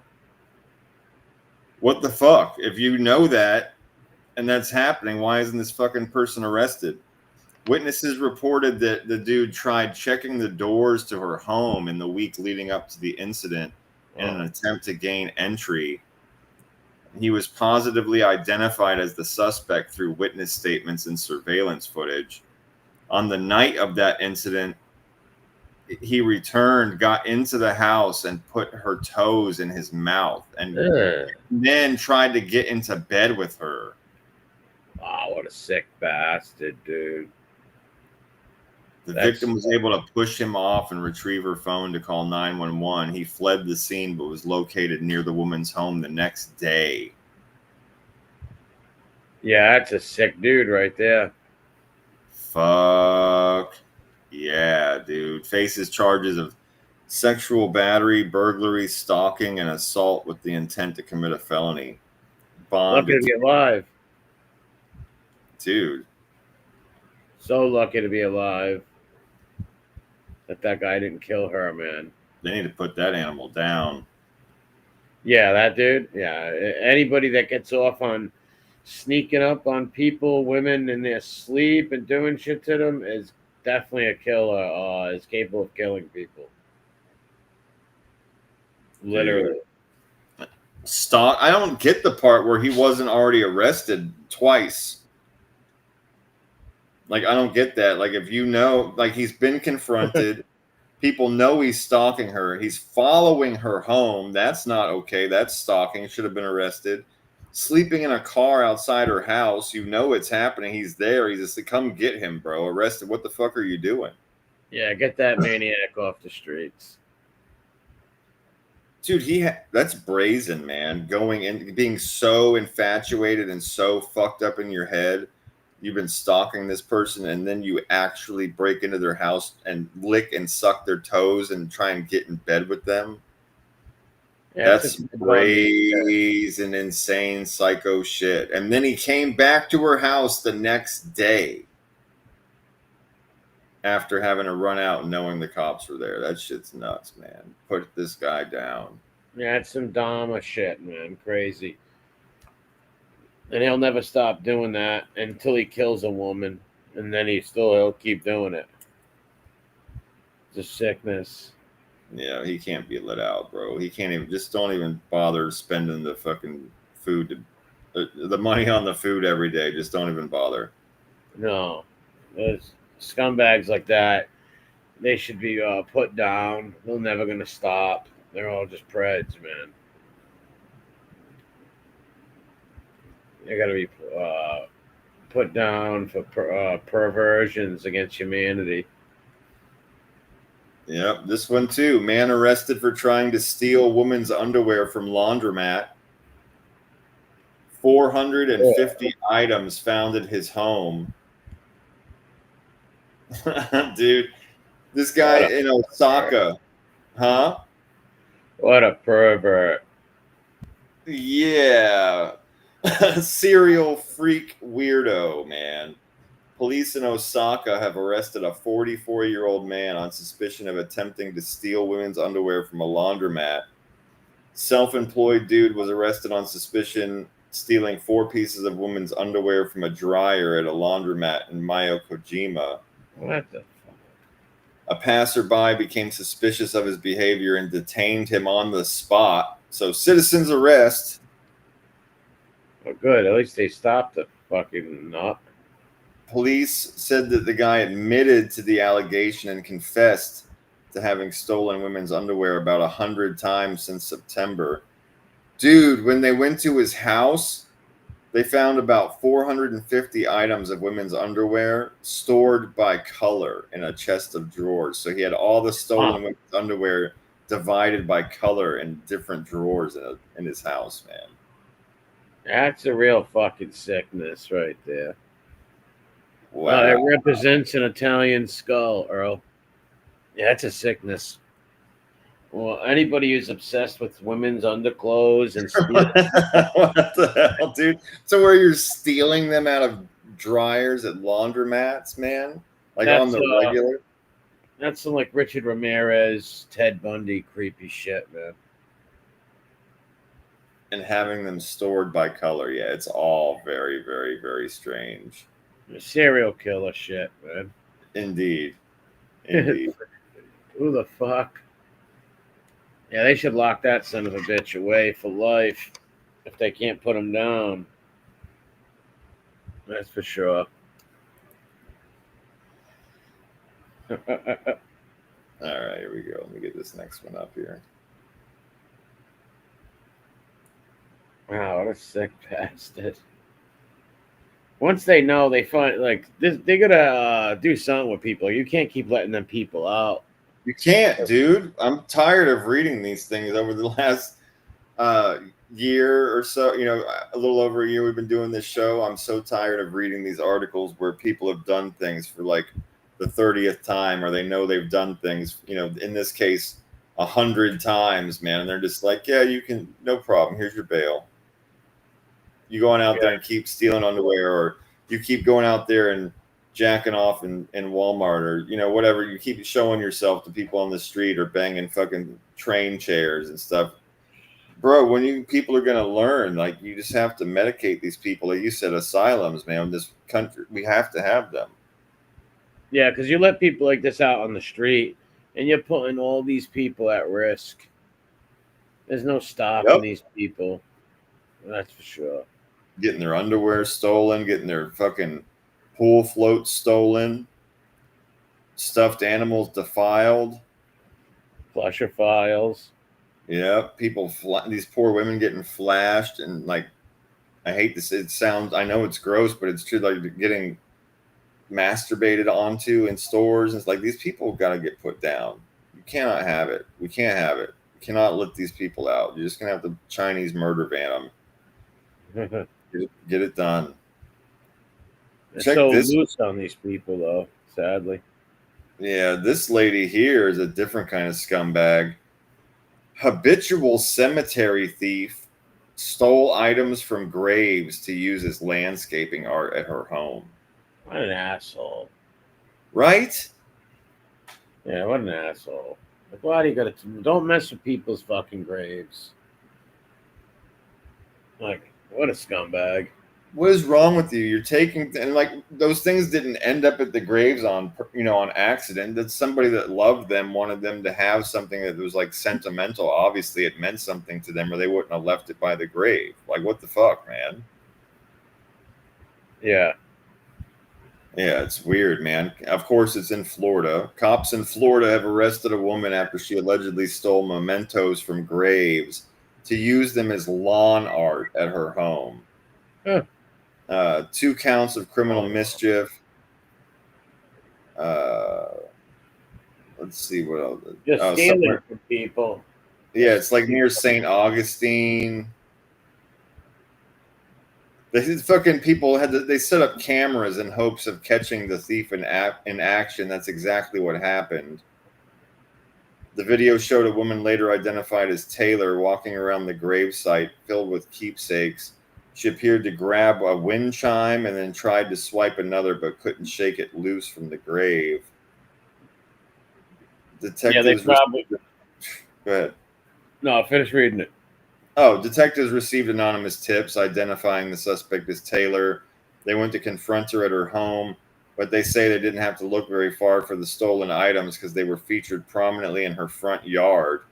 Aside from the wind chime, they also found bird feeders and other items. Probable cause for the affidavit. Blah blah blah. She admitted that it wasn't her first time stealing from the graves and that she'd been doing it for a long time. Yeah, $5,000 bond. But yeah, They must have noticed things were missing from the graves, and they put a camera up to catch it. exactly what happened. Yep, and then they caught her red-handed stealing. When this is the picture right here, you can see over here on the left her in a blue dress. And that's the shot of her going to this grave to steal like wind chimes and shit like that were left there. Yeah, see, that's morally fucking so wrong. It's disgusting. Yeah, it's not cool. Yeah, no doubt. Mandy says she's trash. No, she's 100% on our trash list. Yes. Yeah. Yeah, she is on our trash list. She is a disgusting human being. That is so fucked up. Foul. And like, if you believe in negative energy, then you shouldn't want to be stealing stuff like that and then taking it to your house, bro. No. That's bad juju. That's fucking put the whammy on you. You know what I mean? And I've always said throughout every minute I've been on this fucking platform, regardless of how I feel about certain things, I also know better than to tempt fate or fuck. You know, like karma is real. Like regardless of where you think it comes from, what goes around comes around. You put things out onto people, that shit comes back onto you. And I believe that's fucked up, man. You don't tempt fate like that and steal from graves and bring it to your house. That's just bad news. No, that's not good, man. That's fucking terrible. And then you're the scumbag. You get caught like this. Now you're the scumbag in your community that steals from graves. Grave robbery, stealing from people's their loved ones come and put that shit there, right? Like they don't want people touching that. I know I work at cemeteries. Come and touch shit. It's not good. But hey, man, I gotta bail, man. I'm dying over here, killing me. All right, bro. I totally understand, man. I hope you feel better. Yeah, even sitting up and looking at the things hurt, and I gotta take off. I totally understand, man. I'm sorry to hear that you're not feeling well, and I hope you feel better real soon. I'll bounce back for sure. Have a good one, everybody. Leave some comments. All right, man. We'll talk to you soon. Later, man. We'll talk to you soon. All right. Well, that's a bummer, man. We all hope you feel better soon, my friend. It's never any fun dealing with pain for your back or your teeth. They say the worst pain in the world is on your fucking or in your teeth and in your back. So that shit sucks, man. We've still got a few articles to go, though. We'll continue on with the show for a while. Let me pull up this next article.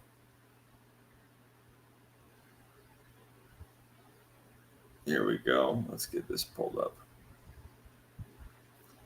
Every human's worst nightmare to sit down on a toilet and find an animal of any kind inside, let alone something that can bite you. But most definitely a man's worst nightmare is sitting down on the toilet and there being an 11-foot snake inside that bites your penis. Wow. This headline is 11-foot snake bites man's penis on the toilet as bloodbath has him fighting for his life. Warning, graphic content. A man in Thailand was left fighting for his life after a python bit him on the penis while he was using the toilet, causing severe blood loss. Dude, how is an 11-foot snake? What, like it came through? It says the snake got in through the home's pipes. So as he sat down, that's when it came up the pipe. Like he couldn't see it when he sat down. Holy crap. Thai man, 38 years old, was ambushed by a massive snake in the bathroom of his home. Reports suggest that he felt a sudden sharp pain and reached down only to discover the python's jaws clamped onto his manhood. In a state of panic, he shouted for his wife and wrestled to free himself from the 11-foot beast.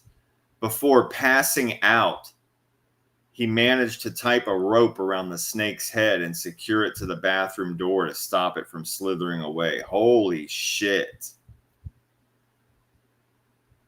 Emergency services were quick on the scene and rushed him to hospital, where he received treatment for significant blood loss. Video footage from the scene shows rescue teams working to remove the python from the toilet's plumbing, even resorting to hammers to dismantle parts of the system. The snake was eventually captured, bagged securely, and later released back into the wild. Fuck that.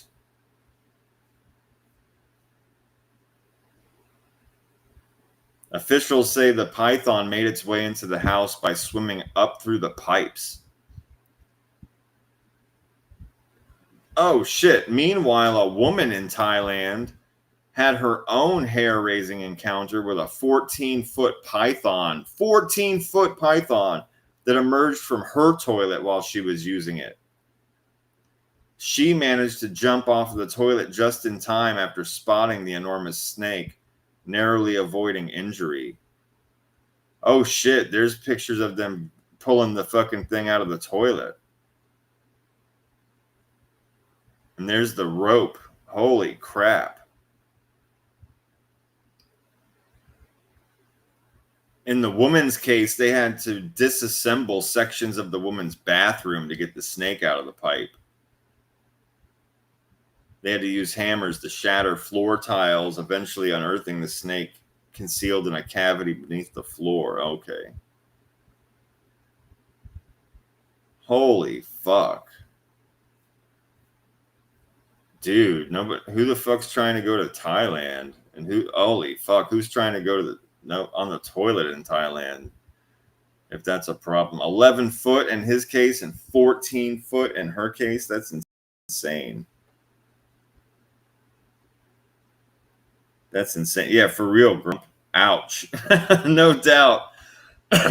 Grabbed 11-foot python, grabbed a hold of his manhood. It's like that happened in the world recently. Couldn't imagine the fear. Couldn't imagine the fear.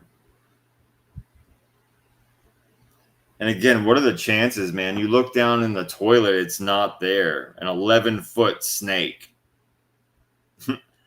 And then you sit down, and that's when it pops up out of the fucking hole to grab you. What the fuck?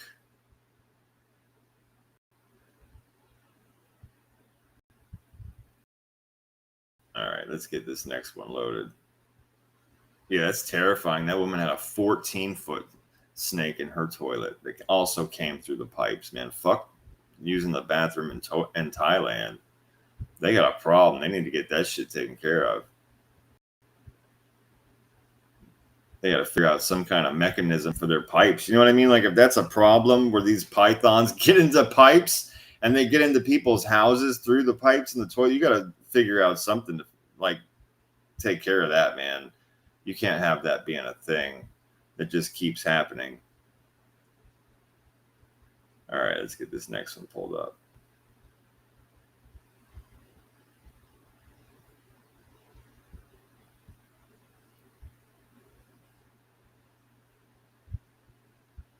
All right, here we go. Let me get a sip of my drink real quick.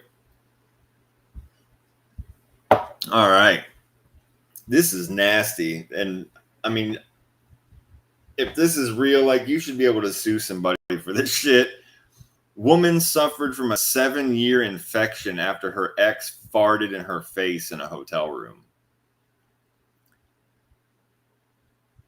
This is very, very strange. 7 years of pain, all from this, her ex farting in her face. So a woman's been battling an infection for 7 years, which was brought on by her ex-boyfriend letting one rip in her face. Christine Connell is a travel influencer that shares many of her adventure snaps with her followers on Instagram. Let's see what else it says. What is it? But she's been battling a number of health issues lately.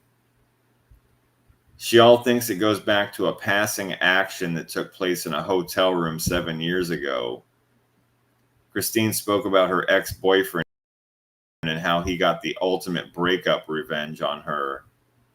The travel influencer explained that she'd had a stuffy nose and facial pain since that grim incident, which happened after she had ankle surgery. Immobile and laying in bed, her boyfriend at the time farted terribly to the she couldn't even breathe as a result of the stink. This is weird. While it was something gross to experience, she didn't think she'd have a long-term effect on her life until a culture sample was taken from her nose. What the fuck? She said that she was also dealing with snot and a fever, with her symptoms prompting her to have a number of tests and scans in an attempt to figure it out. Numerous medical professionals couldn't work out the cause of her infection because she finally announced the results of the culture tests were E. coli. So it was from the fart in her face. That's nasty, dude. I wish I were joking. That's why people get pink eye and shit like that. Somebody like farts on their pillow thinking it's funny, or farts in their face. You can get pink eye and shit. It's E. coli. It's shit dust. You're basically getting booty dust in your fucking eyeballs. You're getting shit dust, shit crumbs on you, like microscopic shit crumbs on you. Make you sick. And this bitch ended up sick for 7 years, man. It got trapped in her nose. That's fucked up and nasty. Nasty, dude. Yeah, the doctor said it comes normally from poop. I don't know how that gets into your sinuses unless you have a boyfriend who farts disgustingly into your fucking face and you're forced to inhale it because you are immobile after ankle surgery. That's messed up. And it said it was breakup revenge. That's some fucking... So what, they broke up while she was immobile? So she had ankle... So let's break this down. She had ankle surgery. She's laying in bed with her ankle elevated. They break up. His butt was facing me, and that is when the fart happened. So they broke up, and he farted in her face. That's just fucking insane on its own. That you break up with somebody, and then or they break up with you, and you go, you know what, fuck you, bitch, I'm gonna fart in your face. And he took advantage of the fact that she was laid up with a broken ankle and couldn't go anywhere. That's super fucked up. That's twisted, man. What is wrong with you? And now she ends up sick for fucking 7 years with this shit dust in her nose. That's absolutely insane. All right, let's get our next article up real quick.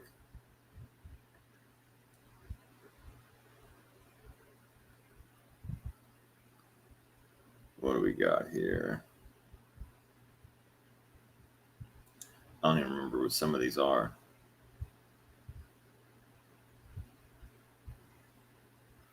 Any day now.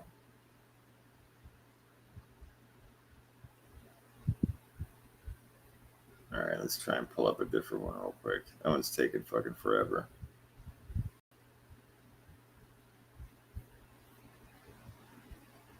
Okay, is this actually going to pull up?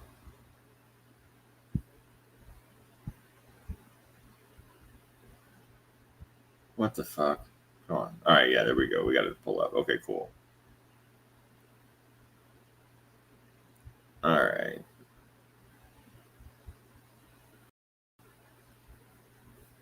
Yeah, this shit is fucking crazy, and this dude looks like an insane person. Let's get this pulled up on our screen here. Shit's just going slow. I don't know why it slowed down like that. All right, here we go.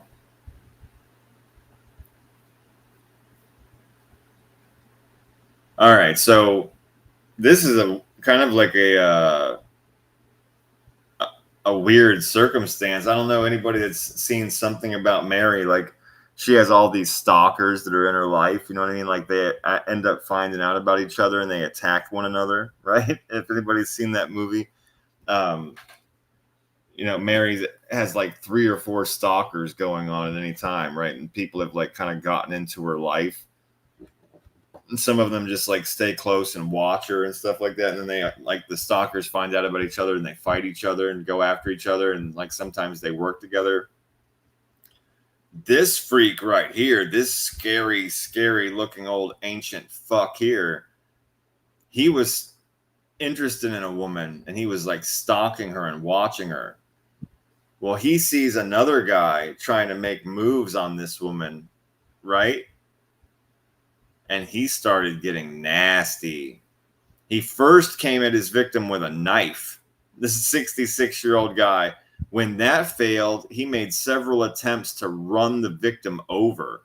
The entire incident was captured on surveillance footage someplace. Jealousy may be the motivation behind an attempt to run a man over with an SUV on Saturday at least 5 times in an incident captured on surveillance video. A man told Ben Salem police the driver of a red SUV pulled up next to him at the intersection and started yelling at him. The driver then got out of the SUV holding a large knife and chased the man on foot. This crazy old bastard here pulled up next to this dude in a red SUV and then started chasing him with a fucking knife. When the driver couldn't catch him, the victim said he got back in the SUV and tried to run him over. The driver then circled the victim, squealing the tires before taking off again. He's jealous of the victim and so he's dating the woman that he's stalking. Gotcha. He was arrested and charged with aggravated assault, simple assault, and reckless endangerment of another person. I want to see the fucking video. Why didn't they put the video on here? That would have been nice. Holy shit.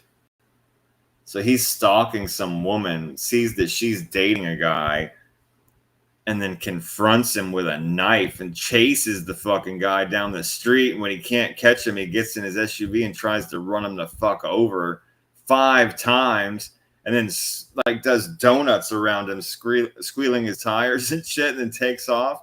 What a nut. What a fucking nut. See, I thought the other guy was like watching her and like stalking her too. I guess it was somebody she was dating, or at least he thought she was dating him. That's the way I read it the first time, was that he thought she was dating him. Maybe she was. Maybe she was. Oh, yeah, I'll save this one until next week, actually, because that was one I was going to pull up a video for. Let me save that one for next week when Bro's feeling better. That was one of the things I was going to watch. We were going to talk shit about. Let's see what else we got in here. Oh, this was just a weird, freaky picture that I found. Let me put this up real quick. What the fuck? Yeah. You see this shit in the woods, run, because this guy's coming, or like one of these weird stalkers. Hang on, let me pull this up.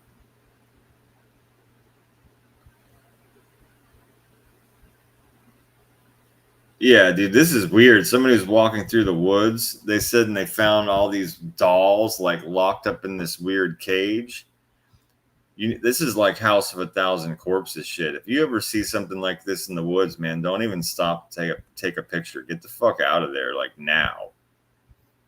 You got to get the fuck out of there now, because like that dude Tiny from that movie is going to come through this door. He's going to pop out from one of these sides, or somebody's going to show up with a fucking chainsaw. That's what happens in scenes like this, where you find weird dolls locked in cages in the woods. Somebody's about to try and fucking kill you. You need to get the fuck out of there right now. Don't even stop to take the picture. I wouldn't have. I'd have got the fuck out of there quick. That would have freaked me out.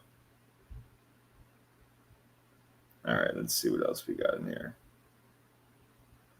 I should have a couple more things in here. Let's see what we've got.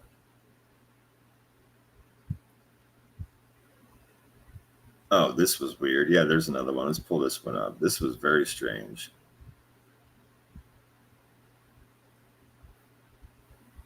All right, here we go. Let's pull this one up.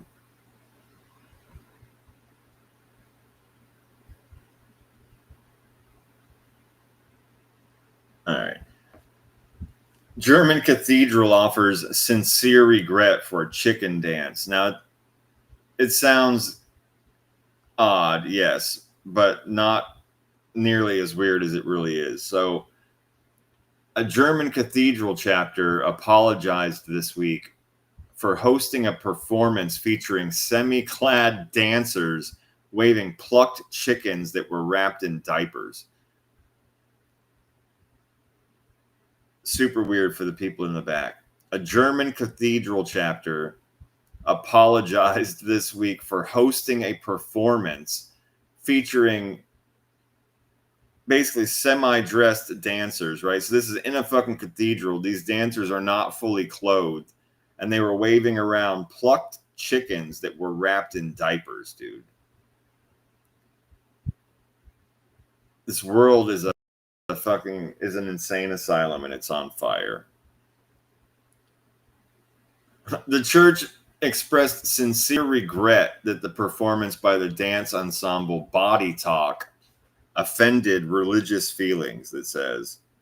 Well, first of all, if you're going to have an entertainment in a church, the group cannot be called Body Talk. That's just a red flag immediately, right? That's an immediate red flag.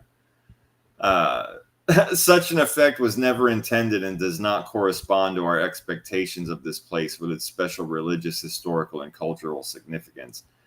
The chapter insisted that it was unaware of the specific content given in a performance which marked the opening of an exhibit. See, this is all irresponsible. You have a church. You should know what the fucking performance is, especially, again, from a group called Body Talk. You should be immediately suspicious of what their entertainment is. And you don't know you just pointed your finger. What would you do a weird search for local entertainment and just pick something without asking questions? I don't understand. We take the reactions to the performance very seriously. Oh, it looks like they have a little video there. Okay. We take the reactions to the performance very seriously and have already begun revising our internal procedures. What does that mean? You're going to check out the shit that you hire before you hire them? In future, there will be a revised process for approving events in the cathedral. There you go. Look at pictures, watch a video, ask some questions. Make sure half-naked people aren't going to be on stage with weird chickens and diapers. Let's see what the fuck. What is it?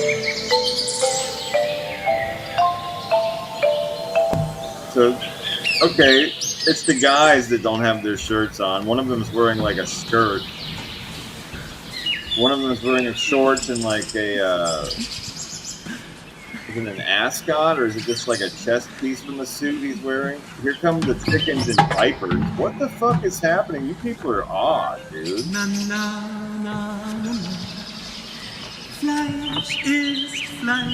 What is happening? They're walking with chickens in diapers and dancing. One guy's changing the diaper back here on his hand. What is happening? Now it's on their shoulders. He's cradling one like a baby and singing to it. Now it's on their heads. Yo, that's weird, bro. And that can't be. Yo, that can't be clean. That's got to be way unsanitary, right? Raw chicken. You're not supposed to touch anything with raw chicken on your hands. You're not supposed to have that shit touch the counter without cleaning it off. I don't understand. Can't you get poisoned from that?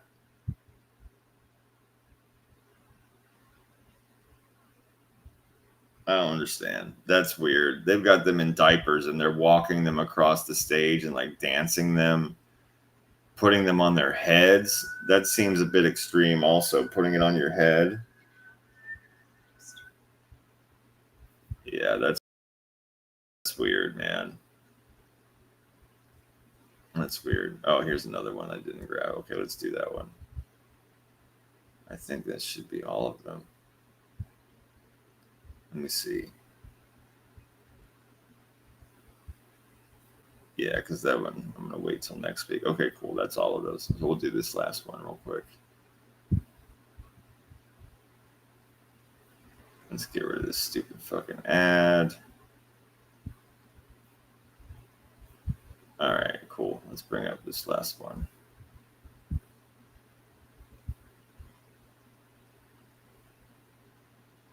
Yeah, what a weird thing. I mean, there really wasn't any kind of like the nudity. Like they said, like semi-clad, like semi-dressed. Like it was just the dudes that didn't have their shirts on. Like the one guy's wearing a skirt. That's kind of odd, unless it might be some like traditional dress that we're not aware of, right? But they weren't dancing provocatively. They weren't doing anything like overtly sexual. So I don't know why it would have like ruffled religious feathers. I understand why it would be considered very strange and just out of place, right? And totally inappropriate for the, they said they were unveiling. I think they said they were unveiling some kind of like relic or something that had to do with the church. So get a little bit of fucking lemonade real quick. I got cotton mouth. So I could see people saying, hey, this was inappropriate. You know, this is supposed to be an important church matter, or this is a kind of like an important thing for us. And you had people up there with like chickens and diapers, and that's very strange. I get that, but I don't see it like actually ruffling like religious feathers or whatever. That's kind of strange. Those people should chill out. They weren't naked or doing anything sexual. This is just these guys are fucking idiots. Sussex retail theft leads to 24-mile chase. 2 Illinois men charged. So 2 men are accused of stealing nearly $1,400 worth of goods from a Dollar Tree and a Walgreens. Fucking idiots, right? Total fucking idiots. They robbed a Dollar Tree and a Walgreens of nearly $1,400 worth of stuff. And then they led the police on a chase that reached speeds of up to 130 miles an hour, spanning 2 counties. And it started with some head-scratching items getting stolen from the chase. Retail theft from Walgreens. Each stole a backpack and a laundry basket and filled them with merchandise. Roughly 20 minutes later, detectives say the same men went into a Walgreens and stole antacids, memory supplements, and women's Rogaine. These guys are fucking Stoonod of the year right here. You go to a Dollar Tree, steal a backpack and a laundry basket and fill them with stuff, just random shit. Then you go to a Dollar Tree and steal antacids, memory supplements, and women's Rogaine, worth $1,400 altogether. Then you lead the cops on a high-speed chase up to 130 miles an hour through 2 counties for robberies you did at Dollar Tree and Walgreens. The driver nearly hit several other cars, a motorcycle, and even avoided stop sticks. Man, what the... You guys are idiots, man. 24.5 miles they went on the chase for.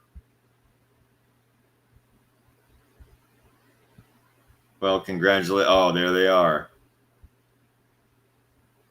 One of them told police he needed the stuff from the Dollar Tree. No, you didn't. You were going to try and sell that shit online, or you knew somebody that needed women's Rogaine, or you're total fucking idiots and just stole random shit you thought you could sell. During a police interview, he denied taking anything from Walgreens and denied flashing a gun at a clerk as he left the store. Of course you... Come on, bro. They both entered not guilty pleas, even though they're on fucking camera and they got arrested in the chase with the stolen merchandise. You guys are born fucking idiots. how the fuck do you rob a Walgreens or a Dollar Tree in the first place? You've got to be born with the IQ of a tree stump to do such a thing. And then lead the cops on a high-speed chase over the shit that you stole from a Dollar Tree. Just wow.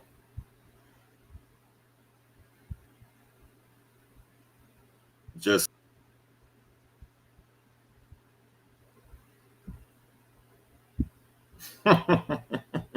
yeah, Mickey, what the hell were they going to do with it? Exactly, dude.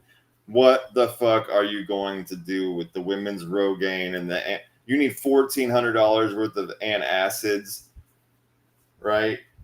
Women's Rogaine and memory supplements. Something tells me they don't need memory supplements. I don't think their brain, they need IQ supplements is what those guys need. They have their brain cells are barely firing. They're barely firing. There is not a lot of thought process going on. You go into a Dollar Tree, steal backpacks and a laundry basket, fill it with random shit, flash a gun on your way out to steal said backpacks and laundry baskets full of weird random shit. Then you go to another store and go inside and just steal antacids, memory supplements, and women's Rogaine when you get caught going 130-mile-an-hour chase. I mean, the only thing I can think of, Mickey, is that they were going to try and sell that like random shit online. Like they were going to like put it on eBay or put it on some kind of a fucking Amazon store or something like that. I don't know, man. I can only fucking imagine what these Stunod mooks were going to do with this stuff, what their plan was in the beginning. Having a gun involved in the robbery of a Walgreens or a Dollar Tree escapes any kind of reason whatsoever. Escapes any kind of reason whatsoever. So does the high-speed chase over that stuff. It's like, bro, you're caught. All you're doing right now is compounding the crimes. When you, every single, they name, like you almost hit several cars. No, they don't. They didn't have a good game plan at all, Mickey. Not at all. Maybe a new drug. Yeah, I don't know, man. They were gonna have, but they'd have to have somebody to sell that shit to, right? That's what I'm saying. Like, sure, I understand the money. Maybe they're idiots. Maybe they're high on something. Okay, but they weren't that high. Not when they're leading, the cops on high speed chases. They were making decisions. They just weren't good ones. You know what I mean? If they were that fucked up on drugs, you'd think that they would have wrecked like immediately or at least somewhere along the way. But holy shit. Holy shit. Yeah, we've seen some special people tonight. The news is always weird around here, I know. And we've got the trash that we put on blast, and we certainly had some of that. We actually had the second in all of the Skull Bro shows and all of the time we've been doing this show. This is just now our second pool floaty fucker. And that guy wasn't playing. He was stealing. He was literally breaking into people's property to steal their floaties, to steal their pool toys, man. That's intense. I didn't like the reason he gave either. That he has sex with pool toys so that he doesn't do it to women. That is scary level. That's a scary level of psychosis, like perverse psychosis, man. That dude's eyes were fucking insane. And I did not like the community service, like probation stuff they put on that dude. They need to lock that guy the fuck away in an asylum. They need to chain him to a floor and shoot him full of Thorazine. And that's if we have to keep him around. We shouldn't have to. We should be like China and just put him down in a van right after court. Yep. Right after court, put him in the van. He'll be dead before they get back to the jail. Yeah, Mickey, they're probably, I think that's a point. I think you made a good point. They're going to get a bigger charge for the high-speed chase. I mean, I'm sure, right? I'm sure. The theft was $1,400 worth of bullshit. Now, he did flash a gun, they say. I mean, they'll have to prove that. Everybody's innocent until proven guilty, right? But if you're in Walgreens or Dollar Tree or something like that, you're literally on a dozen cameras. I mean, probably more than that. Every angle that you walk and you could caught from while walking in that store, you're going to be on several cameras. So, you know, he was captured on at least a dozen cameras going in and out of that store. And if he flashed a gun at somebody and they've got that person's testimony plus the video of it, he's fucked on that for sure. Using a gun in the commission of a robbery. But yeah, that high-speed chase is going to get them all fucked up. All fucked up. They were naming the cars. They almost hit a motorcycle, this, that, and the other thing. They're way fucked. Way fucked. But I think we're going to cut it short tonight, huh? Skullbro wasn't feeling very good. We made it through our news. We made it through our Trash on Blast stuff. We saw some interesting, weird type shit tonight. That lady whose face completely changed during pregnancy. If any women out there that know anything about this, that have watched this show tonight or watched this later, if you know anything about that stuff, or if you've seen that happen to people before, leave a comment. Leave a comment, because from what we saw in that article, that lady said her doctors were telling her that most of that was normal. And I get like swelling and water weight, especially like swelling in your arms and legs and shit. But her face straight up changed. Like her nose got way bigger. She had these huge wrinkles and lines in her face. Her face got really big. She looked nothing like she did before. And then once she had the baby, she went right back to looking like the other. That's really strange to me. So anybody that knows anything about that, drop a comment for sure.